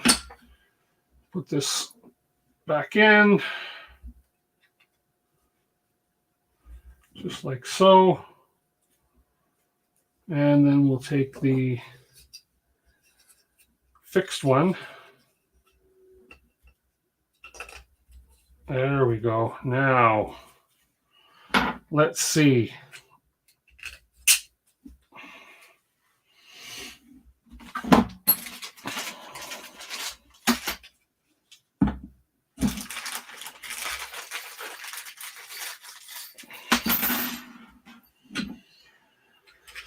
Okay.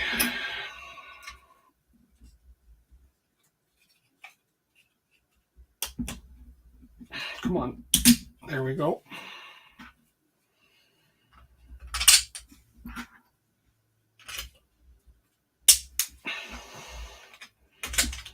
Okay, let's see if these will actually tighten.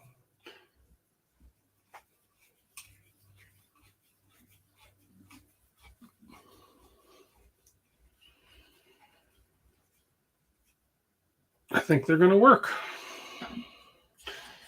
Screw sticks out just, oh, not even really. I wouldn't even say that sticks out. I think we're okay. I was just worried about these going in a little too deep because when I did put the heat insets in, they were a little deep. Okay. It's not sticking out. Well, it's sticking out a hair on this side, but might be okay. Might be okay.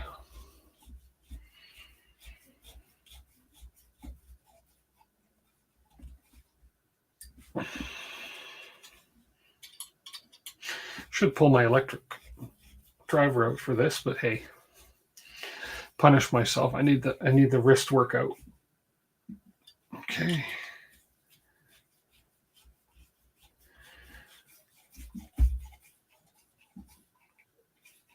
Okay, last one. Hey, Jerry. I think that worked. I think that's going to be okay.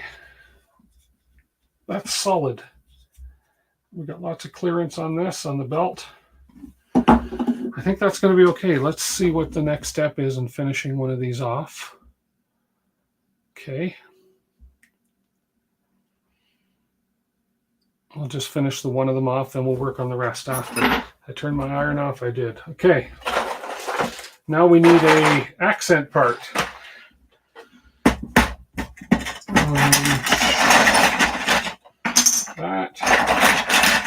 That.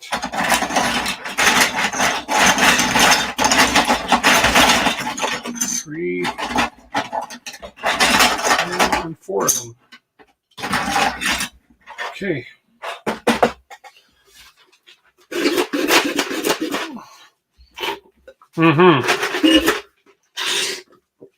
I have a power screwdriver, a little mini one, but I guess I should really use it.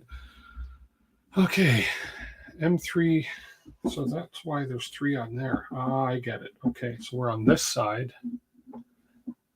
Okay, and we're using M3 by 8 socket head. Let me find them. M3 by 8 socket head cap screws. 3 of them. And we need a M5 nut. M5 nuts. M5 nut. Right there.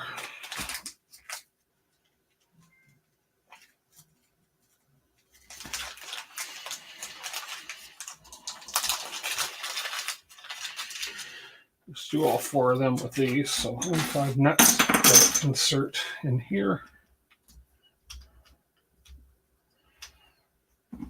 Is this the right one? First of all, yeah, that is the right one. Okay. Well, why? Hang on. That doesn't make any sense. Why would I be putting? Who am I to question? Let's just put an M5 nut in there and be done with it. And then that goes on like that. Okay. With these 3.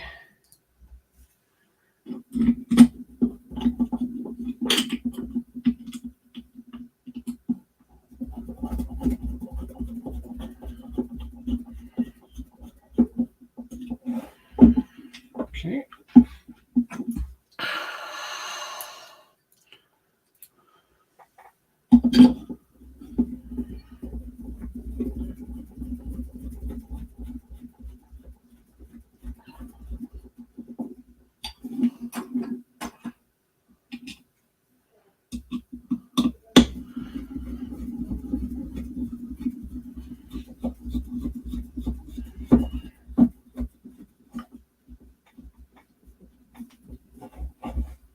Snug.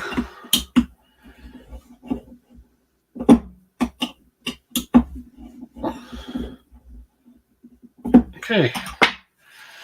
And then make sure belt loop is in part. Yes, you don't want to forget the belt because you got to take it all apart to put it in if you do. So we got the belt. So there we are. We're at that point right here in the drawing. Yeah, something gets screwed into that. Now, oh, probably the foot. You're right. You're right. That's probably for the foot. Yeah, because it just kind of sits there. That would make perfect sense. I've never built one of these before, so hey. Okay, now we need a stepper motor. Oh, wow, we're getting really complicated here, aren't we? How come I'm not even going to bring that up right now? I think I need to print more parts anyways. Okay, so we need a NEMA 17 stepper motor. Let's get the motor kit out. Okay, where's the motors? There's the motors. I need a bigger space. Wow. The rubber foot. There you go. Zen Bender. He's built one of these. Okay, pick a motor, any motor. I don't think it matters. There we go. We have a NEMA 17 stepper motor. Oh, what a sexy looking beast. LDO, 0.9 degree. Okay, let's grab that stepper motor. Don't think I need to worry about those right yet. Okay, let's put that down here. Okay, we have a stepper motor. G12 16 tooth pulley. I think that's the one I had out before. G12 16 tooth pulley. That's not the right kit. That's a stealth burner. I don't want that right now. There we go. 16 tooth 2GT. 2GT 16 tooth. Those are the pulleys right there. Okay. And that's what that little plastic piece is for. Okay.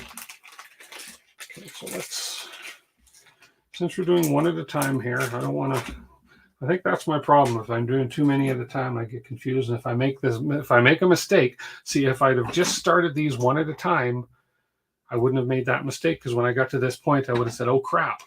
So let's just finish it one at a time here.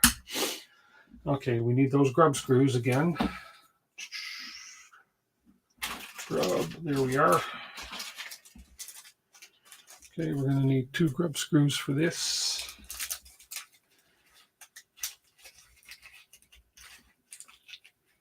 There is no, in my end, there's no rush at all. So I need to just sort of relax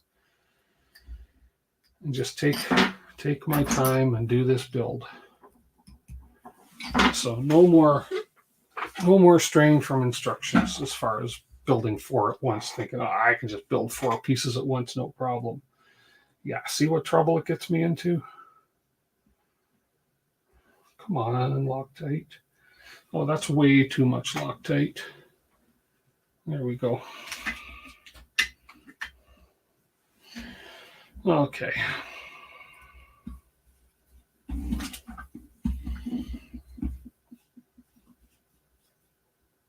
You live vicariously through me. It's got to be boring. But thank you. Well, I figure if I make the mistakes on stream, somebody's going to watch it and say, you bleep, bleep, and bleep. And then they're going to build one time. And hey, I remember when Tim was on stream and he screwed up. So we're going to be careful around these steps, because those are the ones where he had to go back and remove all those insets. Okay. So where's that little measuring tool? Little measuring tool. I know I printed it in gold, so I wouldn't lose it.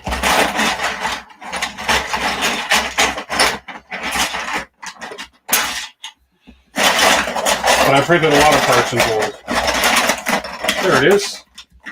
There it is, right there. I wondered what this was for, this little guy here. Ooh. So that's to measure. We're measuring with the Z and the B down. Ah, and that's what a great way to do this. I had the same tool for the 01 build, and I didn't know what it was for, but I eyeballed them. Actually, I just measured them with calipers. Didn't eyeball them. Okay, so we want the flat part down. Okay. And we want to put this on a flat. Let's just snug. I don't want to snug you too much. I want to be able to slide you. There we go. And then we put this, the B down. Oh, I see. So we put this like this. And then this goes in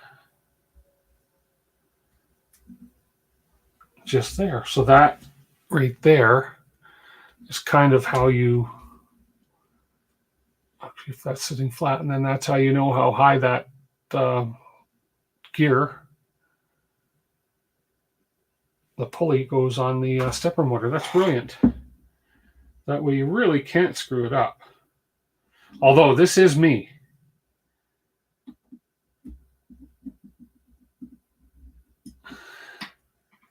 So that should be about right.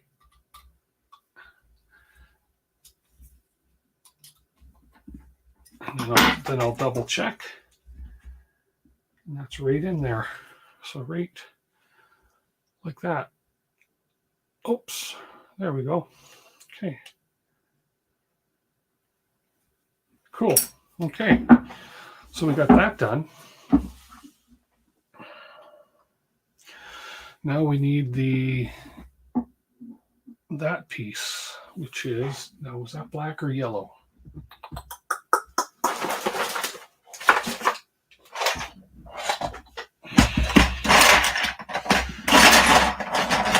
I think it was black.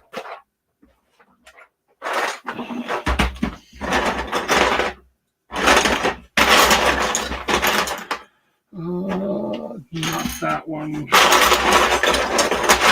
Now, a good builder and YouTuber would have had all these pieces laid out and ready for these parts, but there we go. That's one of them right there. And I'm going to assume that eventually, don't think that's, anyways, we found one. Let's just get that. I'm hoping I printed 4 of these. If it said to print 4, I would have printed 4. We have that one here. Okay, so we need M3 by 8s, 3 of them. Oh man, that Loctite's making my hands itch. I have to wash my hands after this stream before I eat. M3 by 8s, 1, 2, 3. Okay, and orientation-wise, as far as the wires want to go on the left, according to the picture, and then this wants to go on there like that, with the wires coming out the left-hand side. Okay. Okie dokie.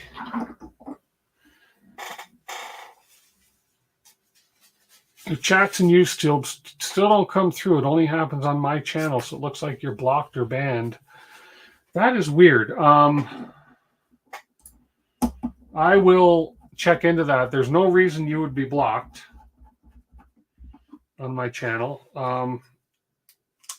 You're definitely not blocked or banned or blocked due to me. So I'll have a look at that, Thomas, and we'll get that figured out. Okay. That's just weird. Loctite tastes so good. Yeah, it does. Hey, no wonder this isn't tightening. It helps if you use the right size. Oh, man. You really, really have to use the right size hex key to tighten the screws down.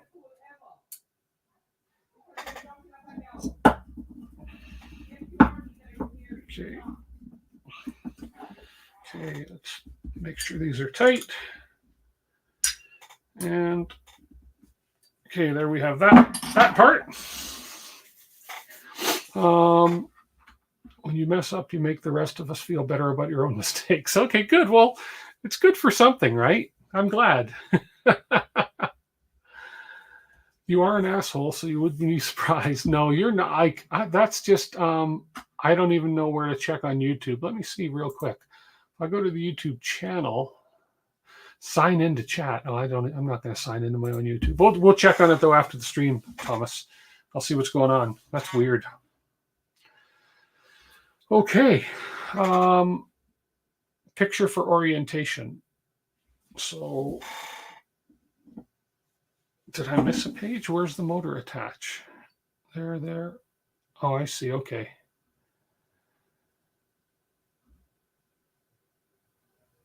Is this the right one? Let's see. It looks like this. No, this. With the belt coming out that way. So this looks like it's going to be the front. Oh, I've got this whole thing upside down. Now I gotta empty all this stuff out of here because it looks like I gotta turn this printer around. Oh man. So much stuff.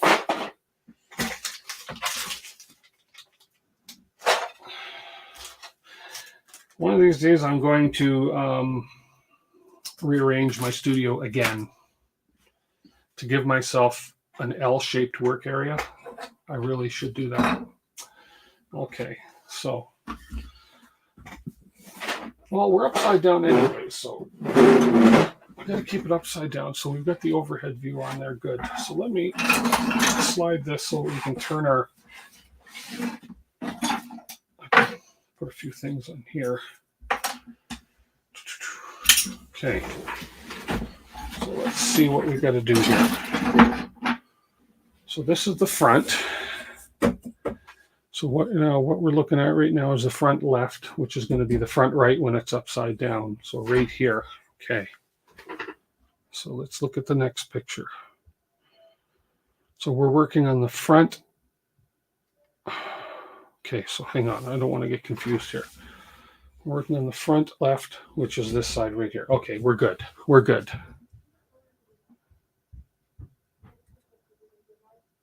Okay. Makes sense.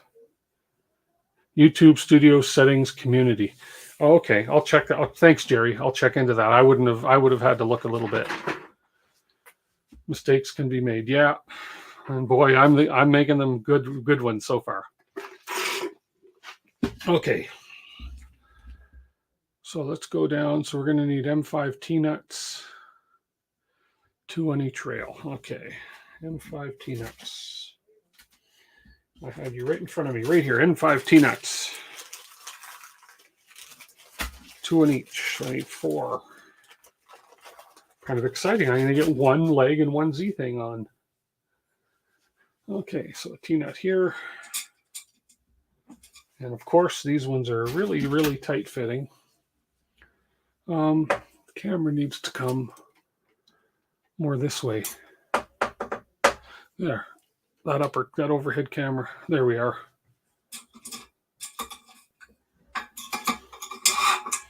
One. Hey, Mika Steve. Unless you were on earlier and I said hi already. And if I did, oh well.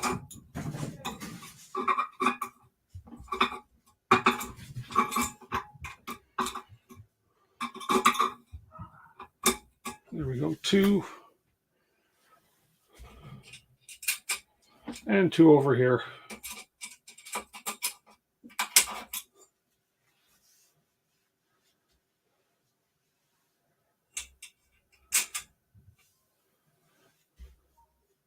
Blue Loctite is what I'm using, which is come on.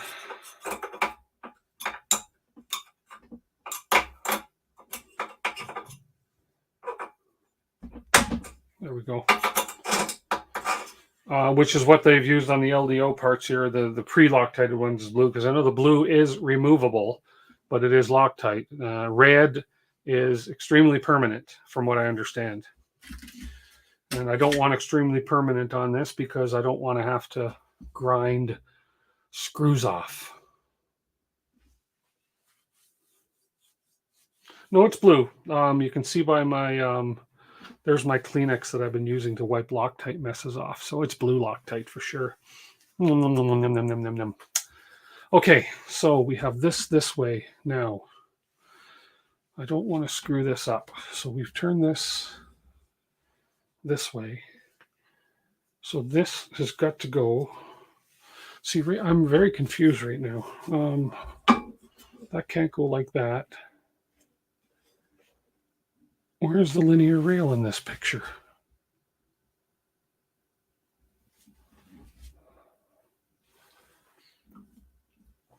No. This is very this is just very confusing to me. I'm okay though. I'll be fine. I'll be fine. I just don't know. So I think this goes this way. If I'm not, based on the look of it. Yeah, I think that's right. Okay. M540s. Worst case, I have to take things apart again, but hey, what the heck.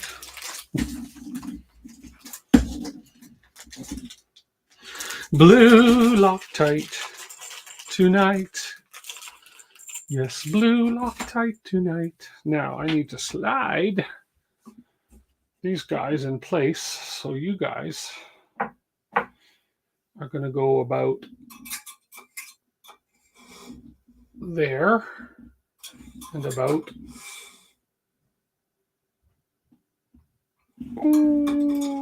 right there.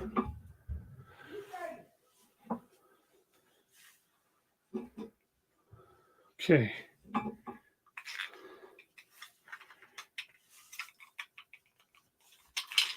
M540s all the way down.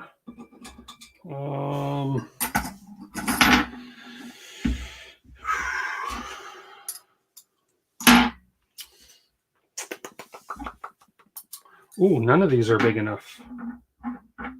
2.5. Where's my 3mm driver? Right here. Tell me it works. Nope, not big enough. I got to pull out the big guys. Huh. Got to pull out the big tools. I believe that's going to be the pinky. Nope. Oh, you're yellow. You're really big. Yeah. My yellow one. Okay.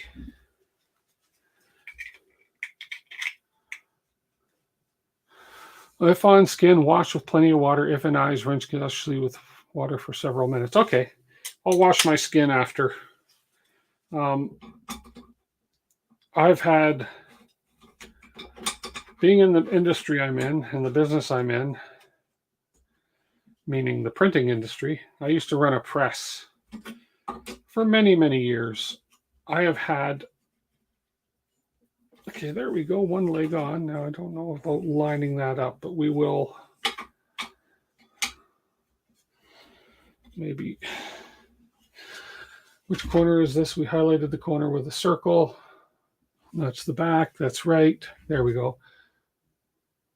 Okay, yeah, I think I'm okay. And my hands have been exposed to so many chemicals over the years because back in the day, I never wore gloves when cleaning the press with all the chemicals and mixing my inks. And my hands have been through so much that I don't think a little Loctite for a couple hours is going to hurt me.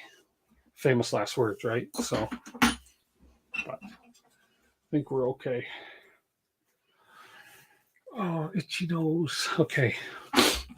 So we got those in. Then the next one, we're going to grab the stepper motor. We're going to put the belt on it, and we're going to use an M510. So I need to find my M510s. M510. So we're going to attach one M510. Actually, why don't I bring this camera up a little bit here? Can I get closer with this one? There we go. And you can kind of see what I'm doing on this camera too, as well as the overhead, which I should bring back a little more here. I'm trying to give you guys the best views I can. Okay, so according to this, I want to take this. The belt goes in here. I'm going to slide this T-nut under that one, and then this T-nut under there. Okay, then I have an M510 going in here. Okay, and that was my yellow driver. Oh, sure, that's not the right one now. What the heck? That's not the right one. There it is.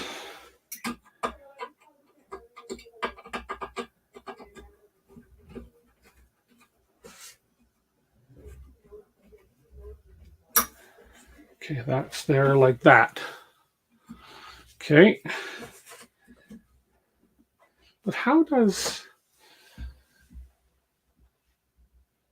heck does that get through?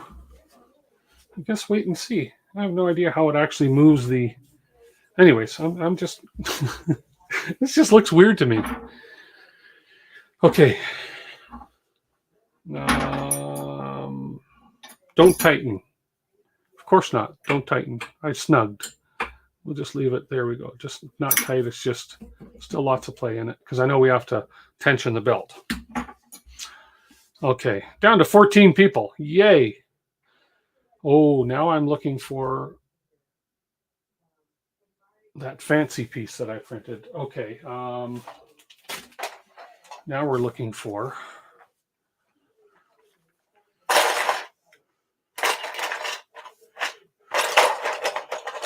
that tensioner knob. Oh, don't drop pieces. There's a lot of pieces to this build, guys. Might as well grab all 4 of them out. 2. Come on. 3. And 4.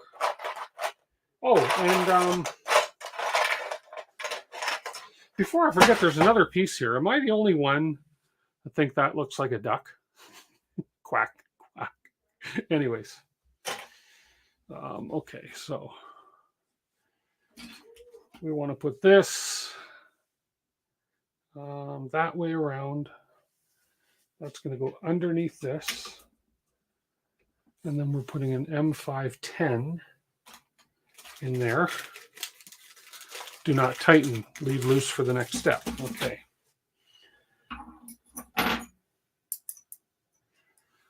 M510 in here. This is the tensioning lever I believe I'm doing right now.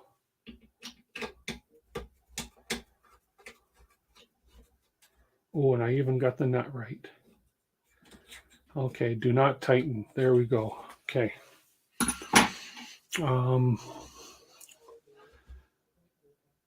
Leave the bolt loose for the next step. Okay, now we go close the belt tensioner, flip the tension latch closed. Tighten bolts after closing the tension. The M5 bolts can be properly fastened. Tighten bolts after closing the tensioner. Okay, so, but am I actually pulling any tension on this or just leaving it as, I guess I'm leaving it as just close the tensioner. Okay, like that. Why does it seem, I think I have the tensioner upside down. I do. I have it upside down. Or I have the wrong one. I thought they were all the same. Okay.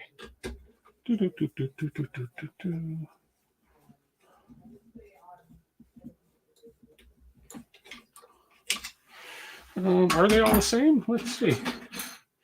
Ah, that's a mirror of that one. I get it. Okay.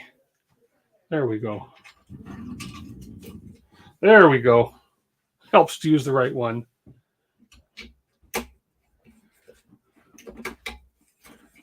There we go. Leave loose. Okay. Pull the tensioner level. There we go. I guess that tensions it right. And then flip the tensioner latch closed. Tighten bolts. After closing the tensioner, they can be properly fastened.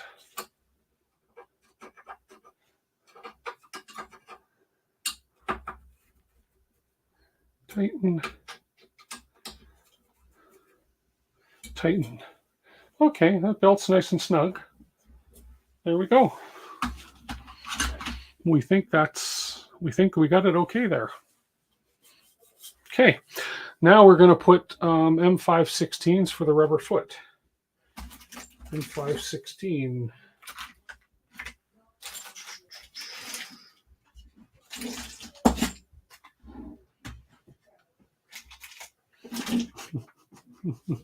Again, I can't find them, but just because I can't find them, it doesn't mean they're not here. M516s. Oh, I wonder if they're in with the feet. Let's just see where the feet are. Where are the feet? They are going to be in with cable kit, electronics, belts, chains, and fans. Not in there. Yeah, they are. There's the feet. There's no bolts in here, so my M516s are hiding in my pile here somewhere. There is a foot. Okay. M516s right under my nose. Question is, which wrench? This one. There we go. And that's what that nut inside there was for. There we go. Look, we got one foot done. Woohoo! We got a foot done. Okay, now it's going to tell me check position. Okay, check position. Ensure that closing the belt tensioner did not cause the Z drive to move shift. If it did, undo the bolts and realign. Did not cause the Z drive to shift. Let me get up there and look.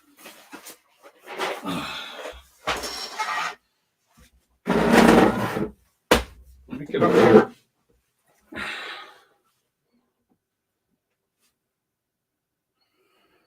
I don't know. Oh, I see. There's where the belt is going to feed through. Everything's moving smoothly. I think we're okay.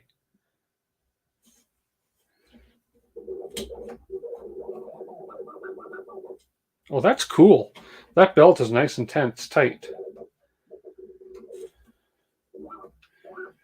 I think we're okay. I think we're good. Hi. 7:13, cool. Another 45 minutes left.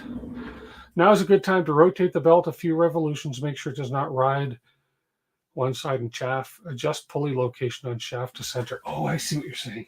It looked okay, but let me double check that. I see what you're meaning. So it doesn't ride on one side of the shaft. Yeah.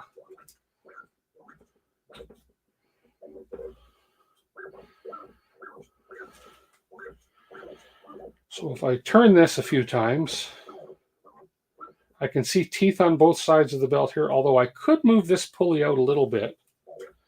The large wheel here, it's doing good. I can see teeth on both sides of the wheel. Probably wouldn't hurt to pull this pulley out just a little bit, although it's not rubbing.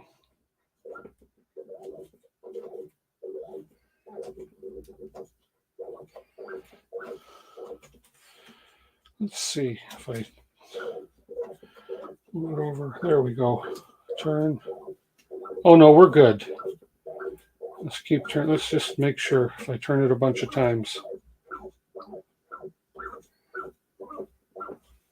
No, we're good. Let's go backwards.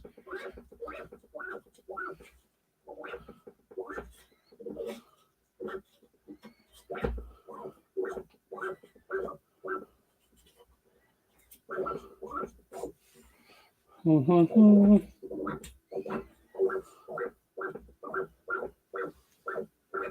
We're all good. Yeah, there is a little. You can force it to move back and forth, but this pulley and this one look like they're in dead alignment.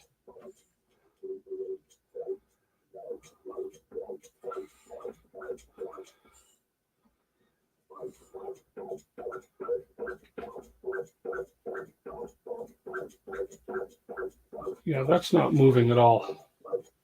Okay. Good point, though. Good time to check it.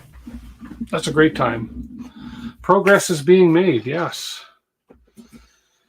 Okay, so we've got alignment. Now it says repeat instructions for opposing corner. Repeat instructions for the mirroring drives. Okay, so let's pull this camera up out of the way here, because now we have to do a bit more of this heat inset removal. Okay, well, good. I'm glad I didn't have to reprint those parts. Let's see if we can get another one built. So the opposite corner is going to be which one? If that's this corner. Could be either one. Could be that one. No. No. Let's just build them all and then put them up. I'm not 100% sure which corner is which, but anyways, that's okay. Let's remove some heat insets. Let's see what we can get done in the next 45 minutes here. Okay. I was going to use one of those, which size was it? M3 40s. Just to help me remove those. There we are. Okay. Oops. Okay, let's get these out of here. Put the new ones in.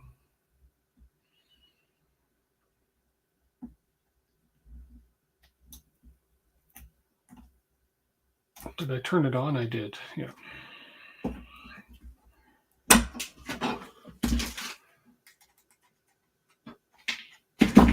I'm just impatient waiting for it to heat.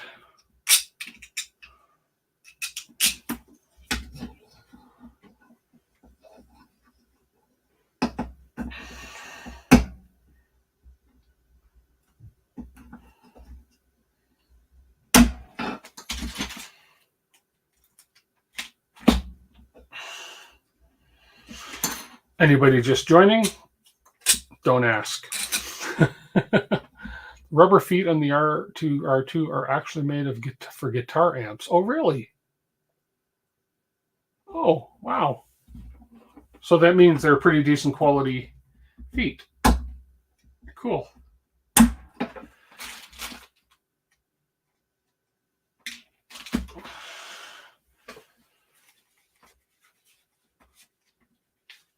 Okay.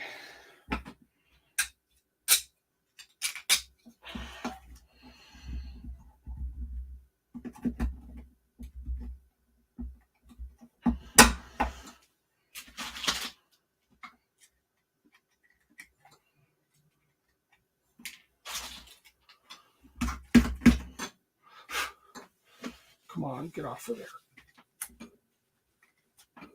Okay, hang on. What's going on here?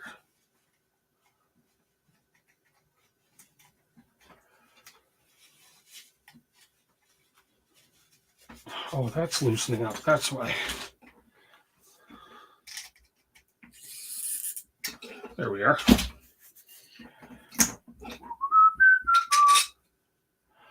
That is an interesting little bit of trivia. I would never have in a million years guessed that that's what those feet were made for.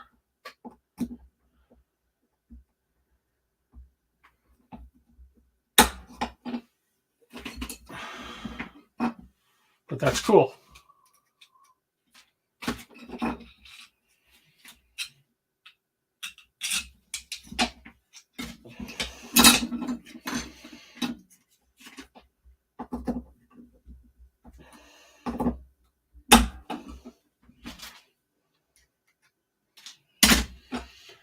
Okay, I think I just got the one more to do. And we're okay. Mission accomplished. So far.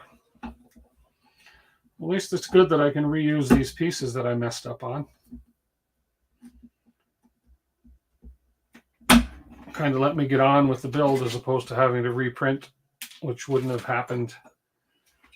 Wouldn't have let me move on today.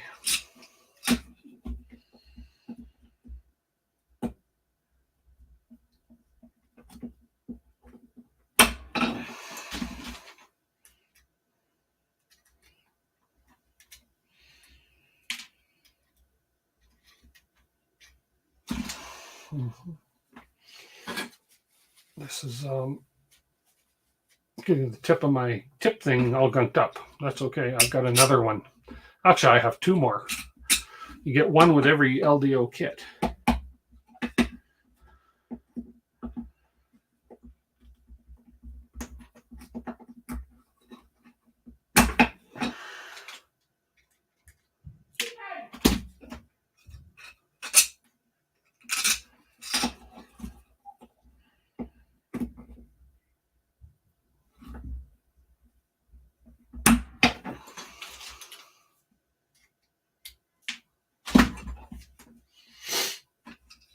Still use compressor feet on your printer. They're a little more soft and kind of suction cup shaped. Oh, okay. Interesting. They don't transmit as much sound into the bench and don't slide around as easy. Interesting.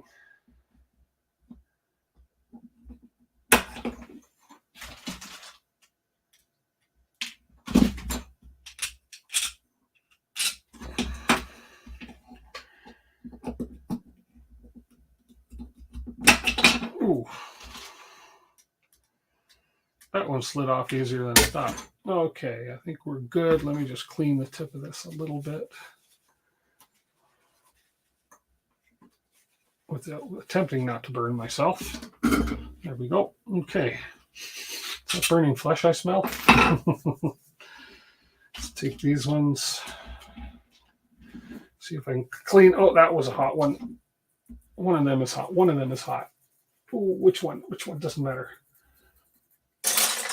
And one of them was pretty hot. Okay.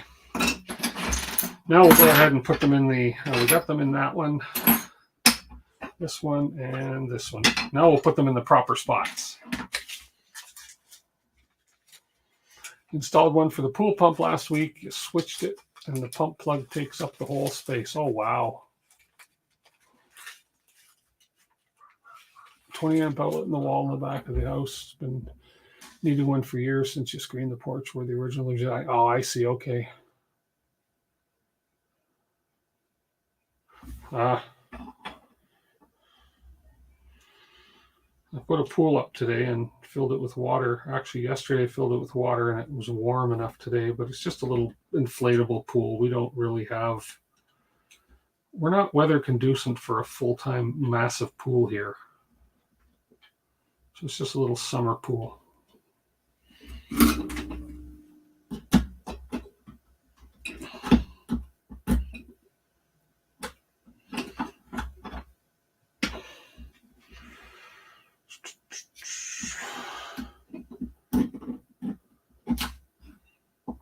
Come on.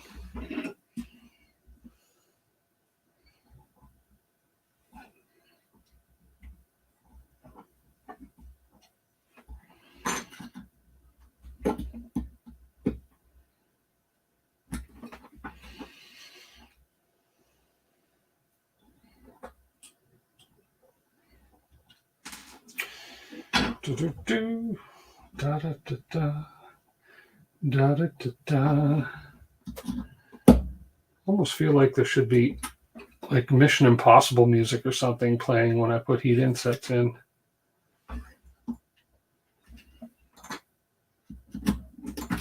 Oh, come on. Oh, they get hot very fast.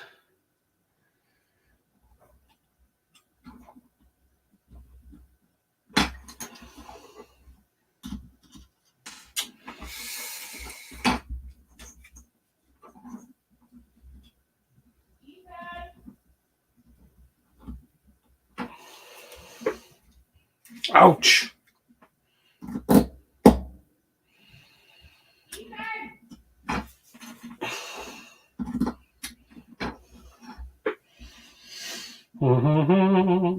just a minor irritation on the hand when you reach down a little too low on a soldering iron. Just minor.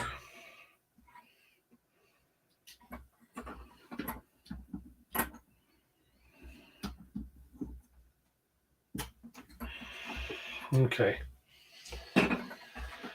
One more to go.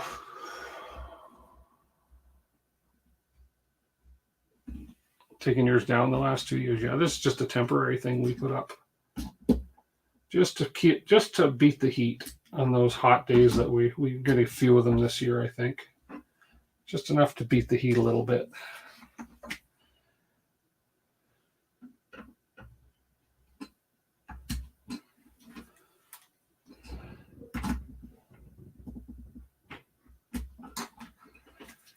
Okay. And we need 4 more.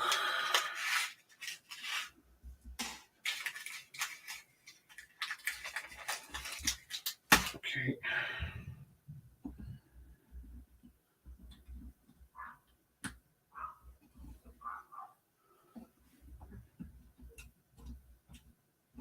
And 3 and 4.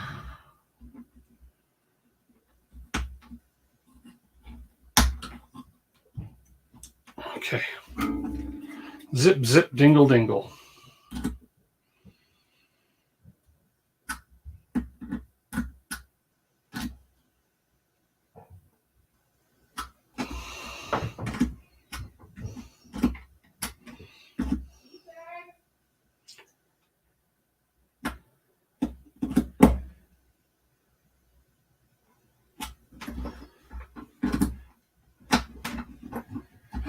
And we're good. The Exorcist theme. Yeah, there we go. That would do it too. Okay, I'm going to back up a few screens here so I know what I'm doing. Okay. So we're using the bottom one. We're putting a belt on. I've got to get this bearing. Oh, that bearing's loose enough, and this one should be loose enough. I put this bearing in a little bit. There we go. Okay, good. So we'll put the belt on. Well, that overhead camera's not in a very good position right now. Here, let me do this. There we go. So we have the belt. We have like that. So we're lined up there. We're lined up in the middle, and we're lined up there. Belt coming out the bottom. Like so. Okay, then we need a top. Like so. Okay. And then we need M340s right here. Okay.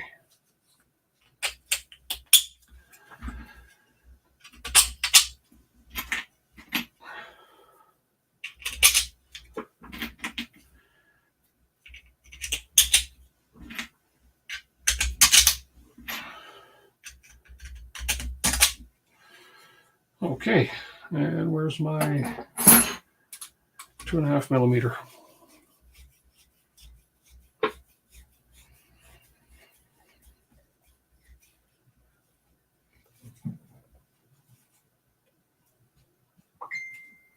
Okay.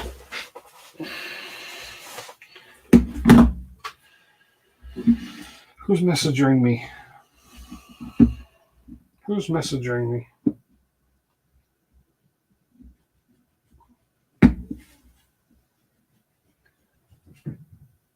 Huh.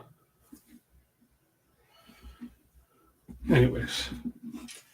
Okay. Let's continue this.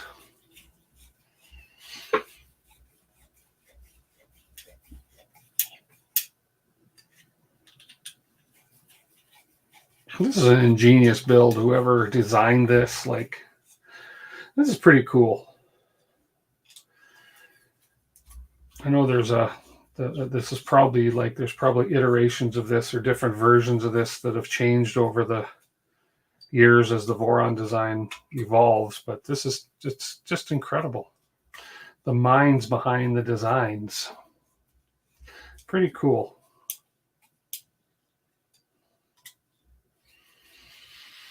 Pretty cool.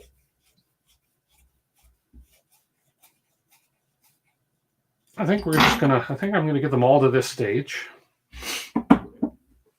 Now that I've kind of learned my lesson.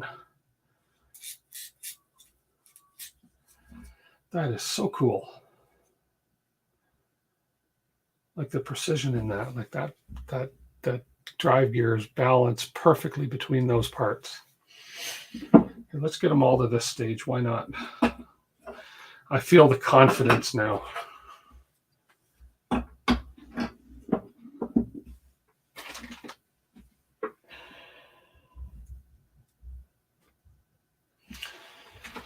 Okay.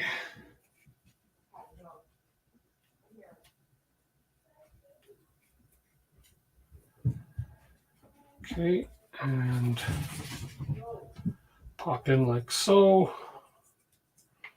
Perfecto.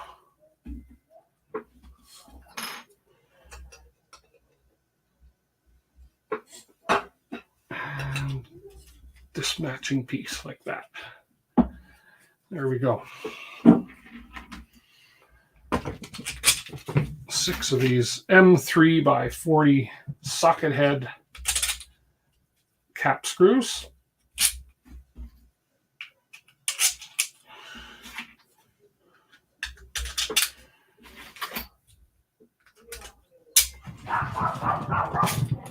Somebody at our front door. I wonder if some food might have been ordered. No, there wouldn't be any food ordered.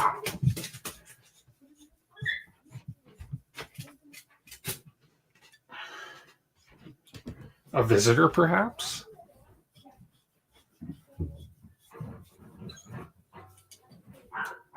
Well, Raylan's going in his box, in his kennel.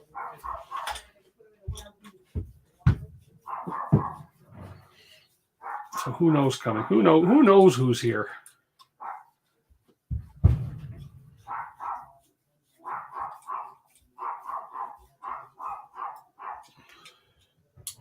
So who on stream? I see 17 people on stream.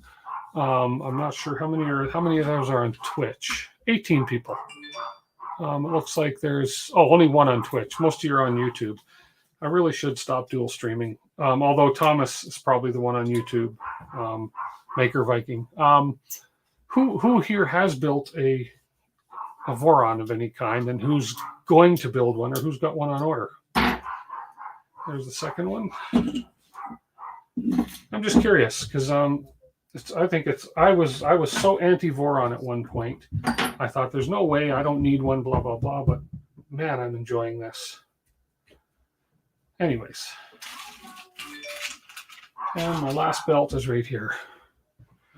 I know Zenbender has done it, and I'm sure there's a few of you. Okay, I don't know who's here. Somebody's here. And this piece, perfect fit. Look at that, like a glove. And the cap. You have one each except the Legacy. Okay. So you have the one called the switch wire, is it called?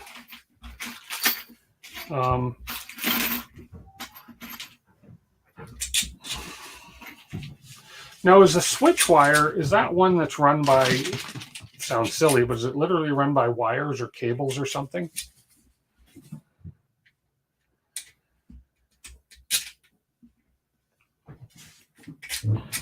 There we go.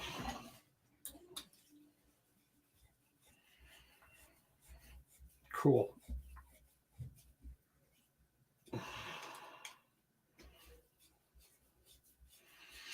I just think personally, when I first started in 3D printing, of course, I bought Crealities. Oh gosh, well, originally going to, it was originally going to be cables, but changed to belts before release. Oh, okay. Interesting. I imagine cables would have more tendency to stretch. So when I first got into it, my first printers were Creality CR20 Pros. Well, those are in parts in a box somewhere here now. To be honest, I mean, they were okay, but turned out to be pretty crappy printers. It wasn't a very good first experience. I would have been better off listening to a friend of mine who said, get an Ender 3. But I didn't. So anyways, then I went into a few other different Crealities, a few different makes. And those of you that have been with my channel for a while know all the ones I've been through. But since I've done the builds with the Rat Rig, well, the Prusa was my first build, which is a great printer. But since I've done my own build, the kit builds like the Rat Rig and these ones, I'm hooked on these. These are great. There's a certain sense of satisfaction in doing these builds, especially when you get them up and printing and you're getting printed parts. And my 01 I'm having an issue with now, but the fact is I know how to take it apart, and I pretty much know how to troubleshoot the issue. So, but it's awesome, and the parts are so readily available. Okay, let's move on. We got this. Now we're going to get the bottom part here. So we've got the nuts for these. So let's put the nuts in the bottom of these. 2 nuts. 3 nuts. Zach uses some kind of fishing line on his Core XY. He says it works. Oh, cool. Probably like a metallic fishing line. Core XZ, same as a 2.4, but the gantry is rotated up 90 degrees. Oh, weird. Okay.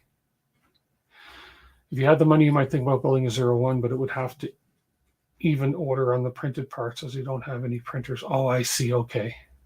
Okay. Hey, get in touch with me, Brendan. I think I have a whole spare set of parts because I printed almost 2 of everything when I did my 01. You just have to go with whatever colors I have. Could be a mixed bag, but there's lots of people out there that I'm sure would print you parts, but don't, just be careful of the pricing. I've seen some places out there offering printed parts that are outrageously priced, embarrassingly outrageously priced. Okay, so on this one, we're kind of opposite. So these are going to be, so let me just make sure I get this right. So that is on this one. Okay, that makes sense. So that's going to be the right way there because the corner is facing inside, and then the groove for the big long nuts in there. Okay, perfect. And we're attaching them with M3/8. M3/8. That's the big bag right here. Hey, Rex Waldy, how you doing? It's a bad slinger. This one's interesting. I didn't realize until even before I got this, I kind of didn't realize that the bed on this stays static. The bed does not move at all. It's the Z is the whole gantry that moves. So, which is kind of cool. I think that's the less motion in the bed, the better, I guess.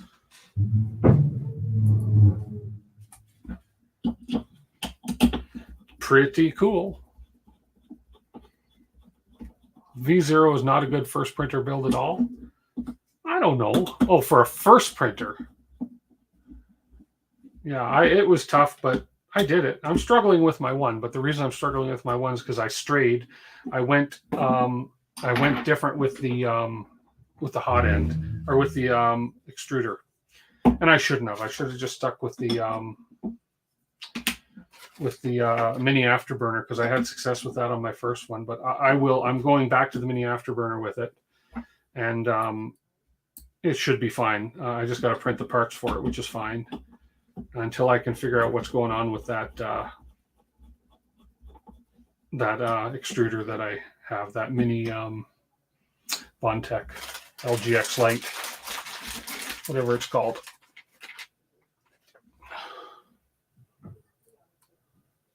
Yeah, I guess this is going to be the first printer of mine where the bed just stays put. So it's exciting. Because on my Rat Rig, the Rat Rig is like the 01. It's the bed is the Z. and it's up and down, which is fine. But yeah, so it's going to be exciting to get this one up and going, which isn't going to be for a while because I'm doing this all live, and this is a long build. But this is my summer project, so what the heck. 2 of those, 1 more of these. And for some, it's a boring as all get out live stream, but hey, for others, it's entertainment. That's entertainment, especially when I have to fix things that I mess up slightly. There we go.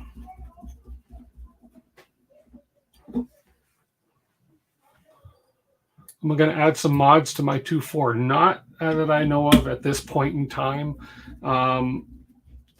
My kit did come with, what's it called? A clicky probe? A clicky probe? So why are you not catching? Oh, there we are. My kit came with a clicky probe modification or kit, which I guess is not a standard on this build, but it came with it. So I'll probably work on the clicky probe.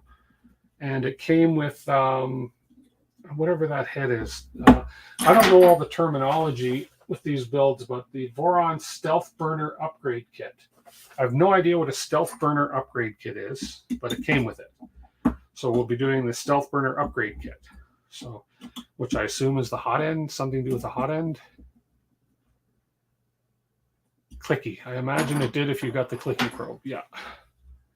Okay, so why is that belt? Oh, your belt, you almost slipped, you bugger. There you go. Your belt's on there. There we go. Okay, those 3 are at this stage. Okay, so the next page, check for belt. And we have belts on all of them. I did check that, and the belt math looks fine. Now we need the motors. Okay, we're going to put 3 motors together.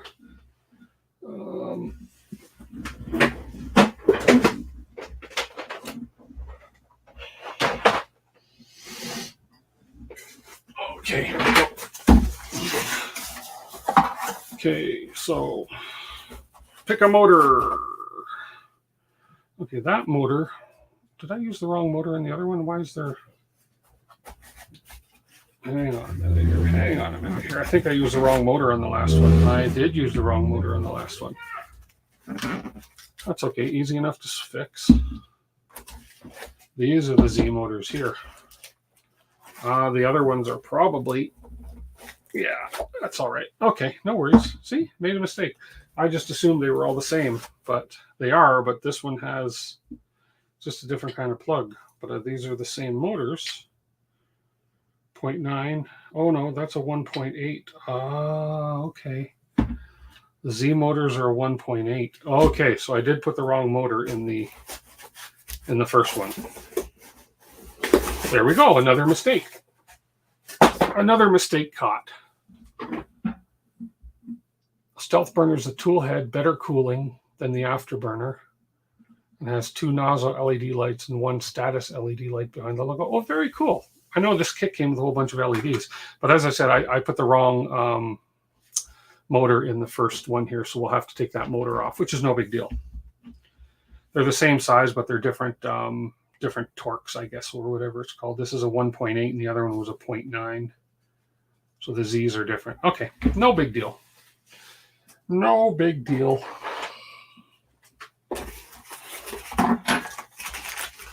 Okay, where were we here? So we need the, see, all it said was NEMA 17, and they all say NEMA 17. So I just assumed they were all the same. G12 16 tooth pulley. Where did I put my pulleys? 20 tooth pulleys. Or did I leave them out here?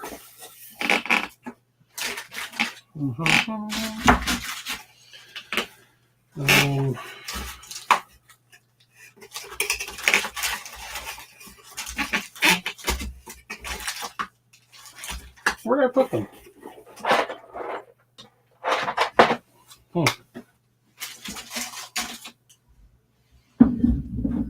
I thought I put them back in the box. Has anybody seen my pulleys? Oh, there they are. There you are. Building a 2.4 currently. Test all your M3 T-nuts. Many of them, the threads are already stripped, although they can be removed. It's not easy. No, okay, good. No, and I've been finding my T-nuts have been hard to put in. I've had to use a little bit of a force to get them in there. They're very, very tight fit. Oh, very cool. I'm excited to get this all done with all the lights. It's got LEDs and all sorts of stuff in this kit. So, anyways, I got to pull this other motor out. Let me just do this right now. Because I assumed, and I should never assume, although it did not specify in the instructions to specifically look at this. So we're just going to pull. If I got the right size driver, that would help.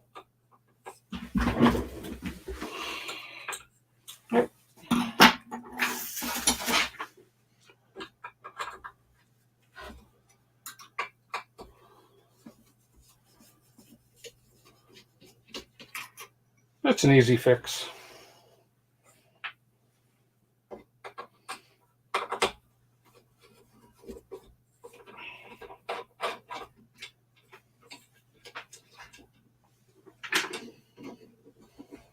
There we go.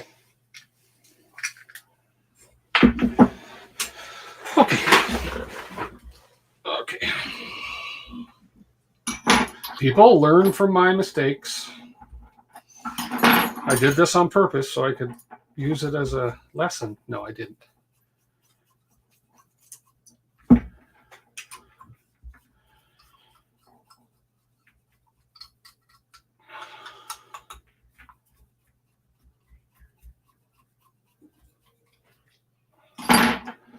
There we go. And this is why we don't. And this is why we don't use permanent Loctite.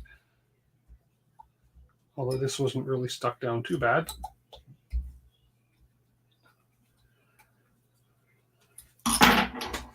There we go.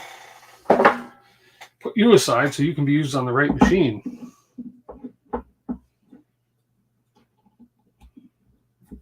Or in the right in the right place. It's the right machine, just the wrong place.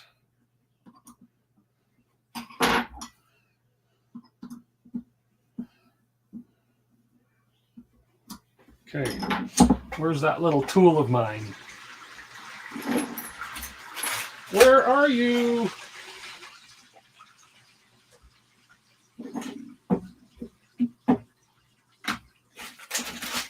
Oh, man.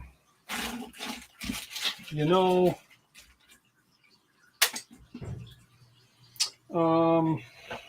there you are.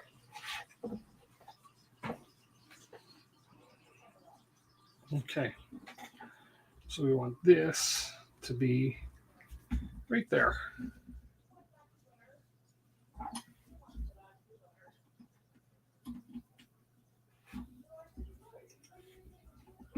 Okay. And this guy. There we go. Let's just get all the pulleys on, shall we? Then we'll put that back up there where it belongs. Can't find my tool again. Loctite releases with heat. Well, the blue stuff releases with pressure, from what I've read and what I understand. So, pressure. Under pressure. I believe that was David Bowie. Anyways, I better not sing. I don't want to get a copyright strike for singing and sounding just like a, you know, one of those singers, you know. Okie doke.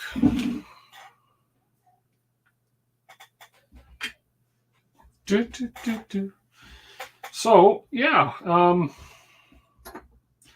made a few mistakes, but nothing major so far. Nothing non-fixable, and a couple of you guys pointed a few things out to me, which is awesome.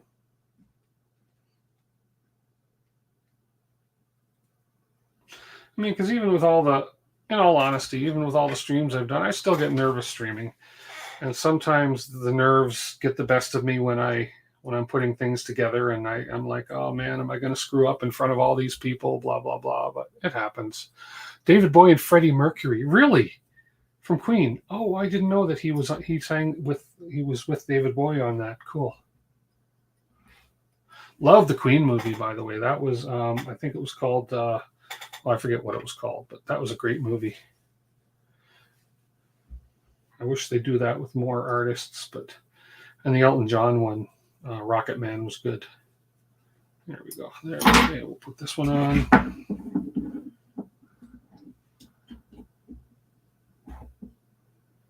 Make sure to orient the connector to the direction you want. Yeah, and I'm looking at the picture. It gives an idea of the orientation of the connector. So, okay, and let's get this one measured up. This little tool is so handy.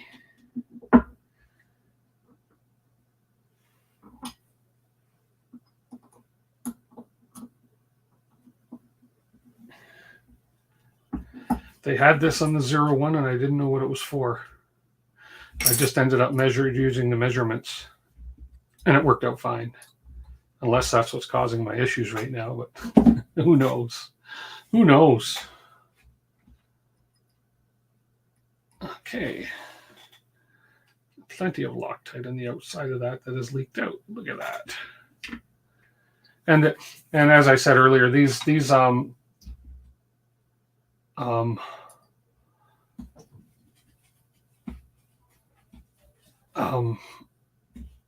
set screws, that one, they came pre-Loctited from LDO. So I'm just adding a little bit more Loctite to them, but these are already pre-coated with Loctite, but some of them don't have as much as the others. So I'm just putting a tad more on it just to give it that little bit more security.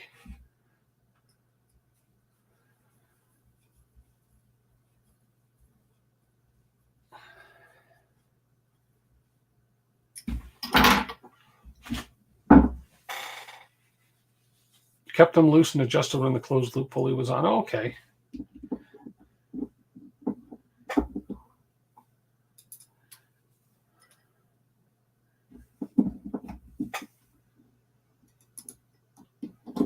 That's probably a smart idea too. But this little adjustment tool seems on the first one, it worked beautifully. There we go. Just a handy little device.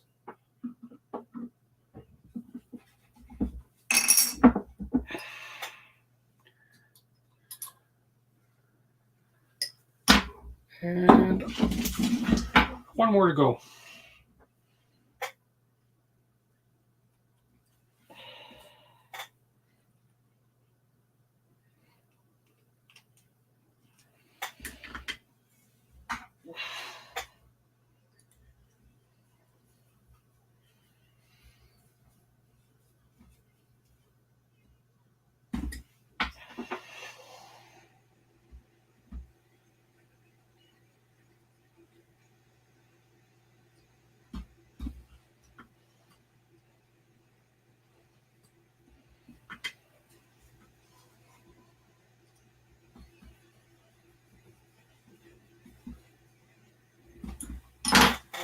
Put the cap on the Loctite here.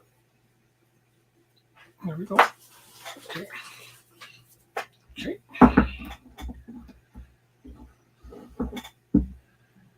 Get on the flats. Get my little tool.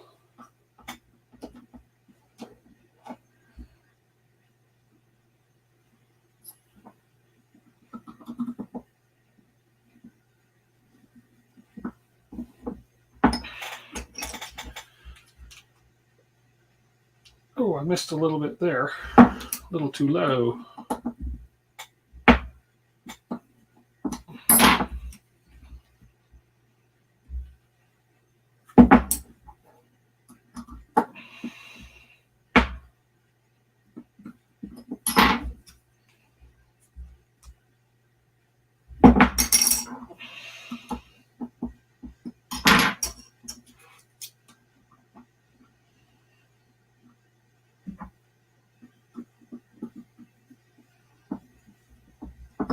we go. Perfect. Whew. That Loctite is tingly on my fingerlies. Okay. Okay, we have that. Let's put this other one back in. Let me just see. I wonder if I have, for some reason, I feel like I didn't print enough of these parts, but I'll look through and see.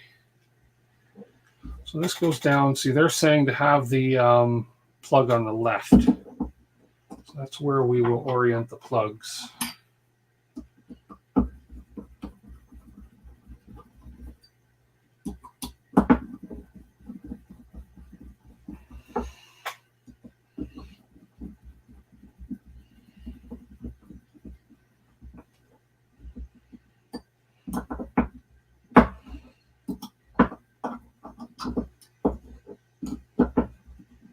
Okay, let's see if I can find the other parts.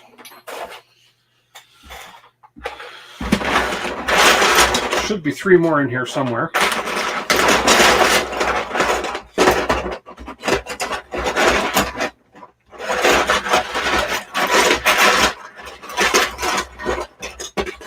Hopefully. 1.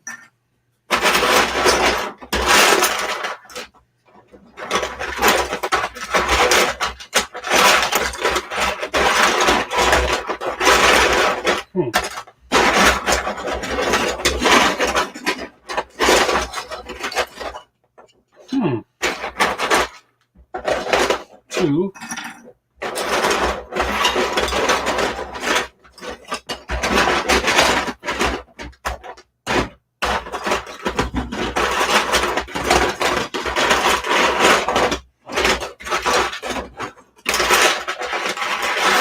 Okay, come on. Don't make me have to empty out into another container.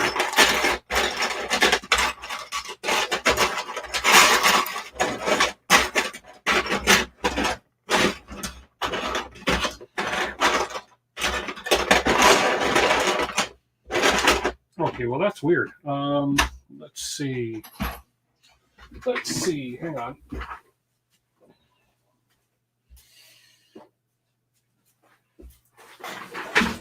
I have an empty container here.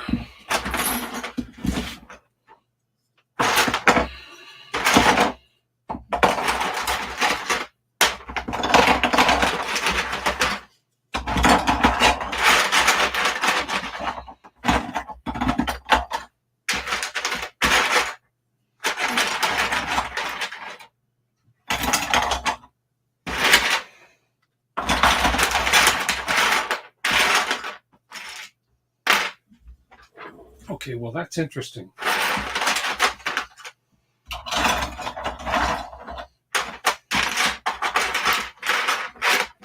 That's interesting. I seem to only have 3 of those.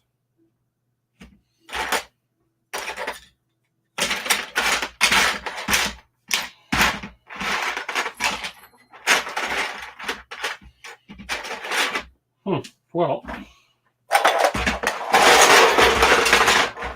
for some reason, I seem to only have 3 of those, so I can only put 2 more on. Well, we're at 8 o'clock anyways, so yeah, yeah, and I gotta make sure the orientation of these parts anyways. So yeah, I don't know why I've only got 3. I would have printed 4. There would have been no reason not to print 4, unless I dropped one somewhere, which is quite possible. So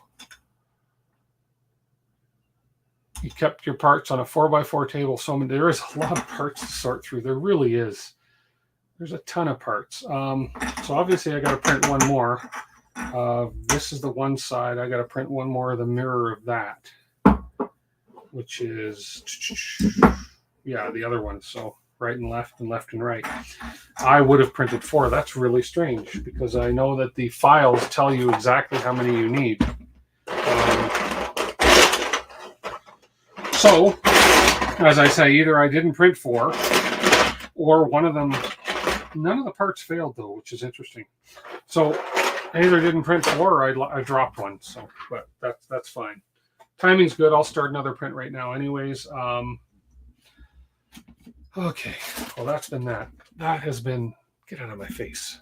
That has been that. There we go. So we're at 8 o'clock. We got a fair bit done. I mean, made a few mistakes. We're going to fix, we've fixed, and we'll, I'm sure we're going to make some more mistakes as we go, like forgetting to print parts. But I specifically went through the manual and made sure I had the parts for each stage, which is why I know I printed 4 of these. I've just got to find. I've either got to find. I'll just probably easier to print another one because it's such a quick print. So you won't print ABS on your stuff, no? Yeah, you won't print ABS. Oh, okay. Oh, these are. I did most ABS just because I didn't want to say, okay, I want this. Other than the bottom skirt parts, I'm printing in the. As I said, I'm printing in the polycarbonate PLA, which is incredibly nice and incredibly strong filament, but I just love the finish of that polycarbonate. It's beautiful. Anyways, I digress. We're done. PIF is about $100 for essential parts. Okay, that's not bad. Skin contamination and burning. Yeah, I got to go wash my hands for sure, because I've got, my hands are even a little bit discolored from who knows what. So, but I got to go wash my hands off of all that Loctite. We're going to pretty much just leave everything here the way it is. Although I may work on my V01 during the week, I don't know. But this build, this 2.4 build is exciting. I'm enjoying this so far. But I'm going to go through and ensure that I don't run across an issue like this where I'm missing a part. Or dropping it. Hang on. Damn gravity. So, yeah. Anyways, I want to thank everybody for watching. All you guys. Thank you. 165 Canadian for essential with Sparta's spiffy service.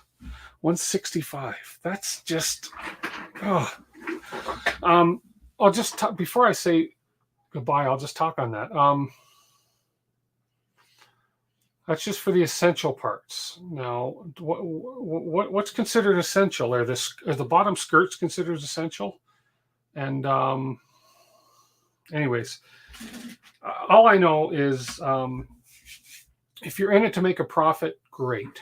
If you're in it to help out other builders, it's interesting because I can print for a 01.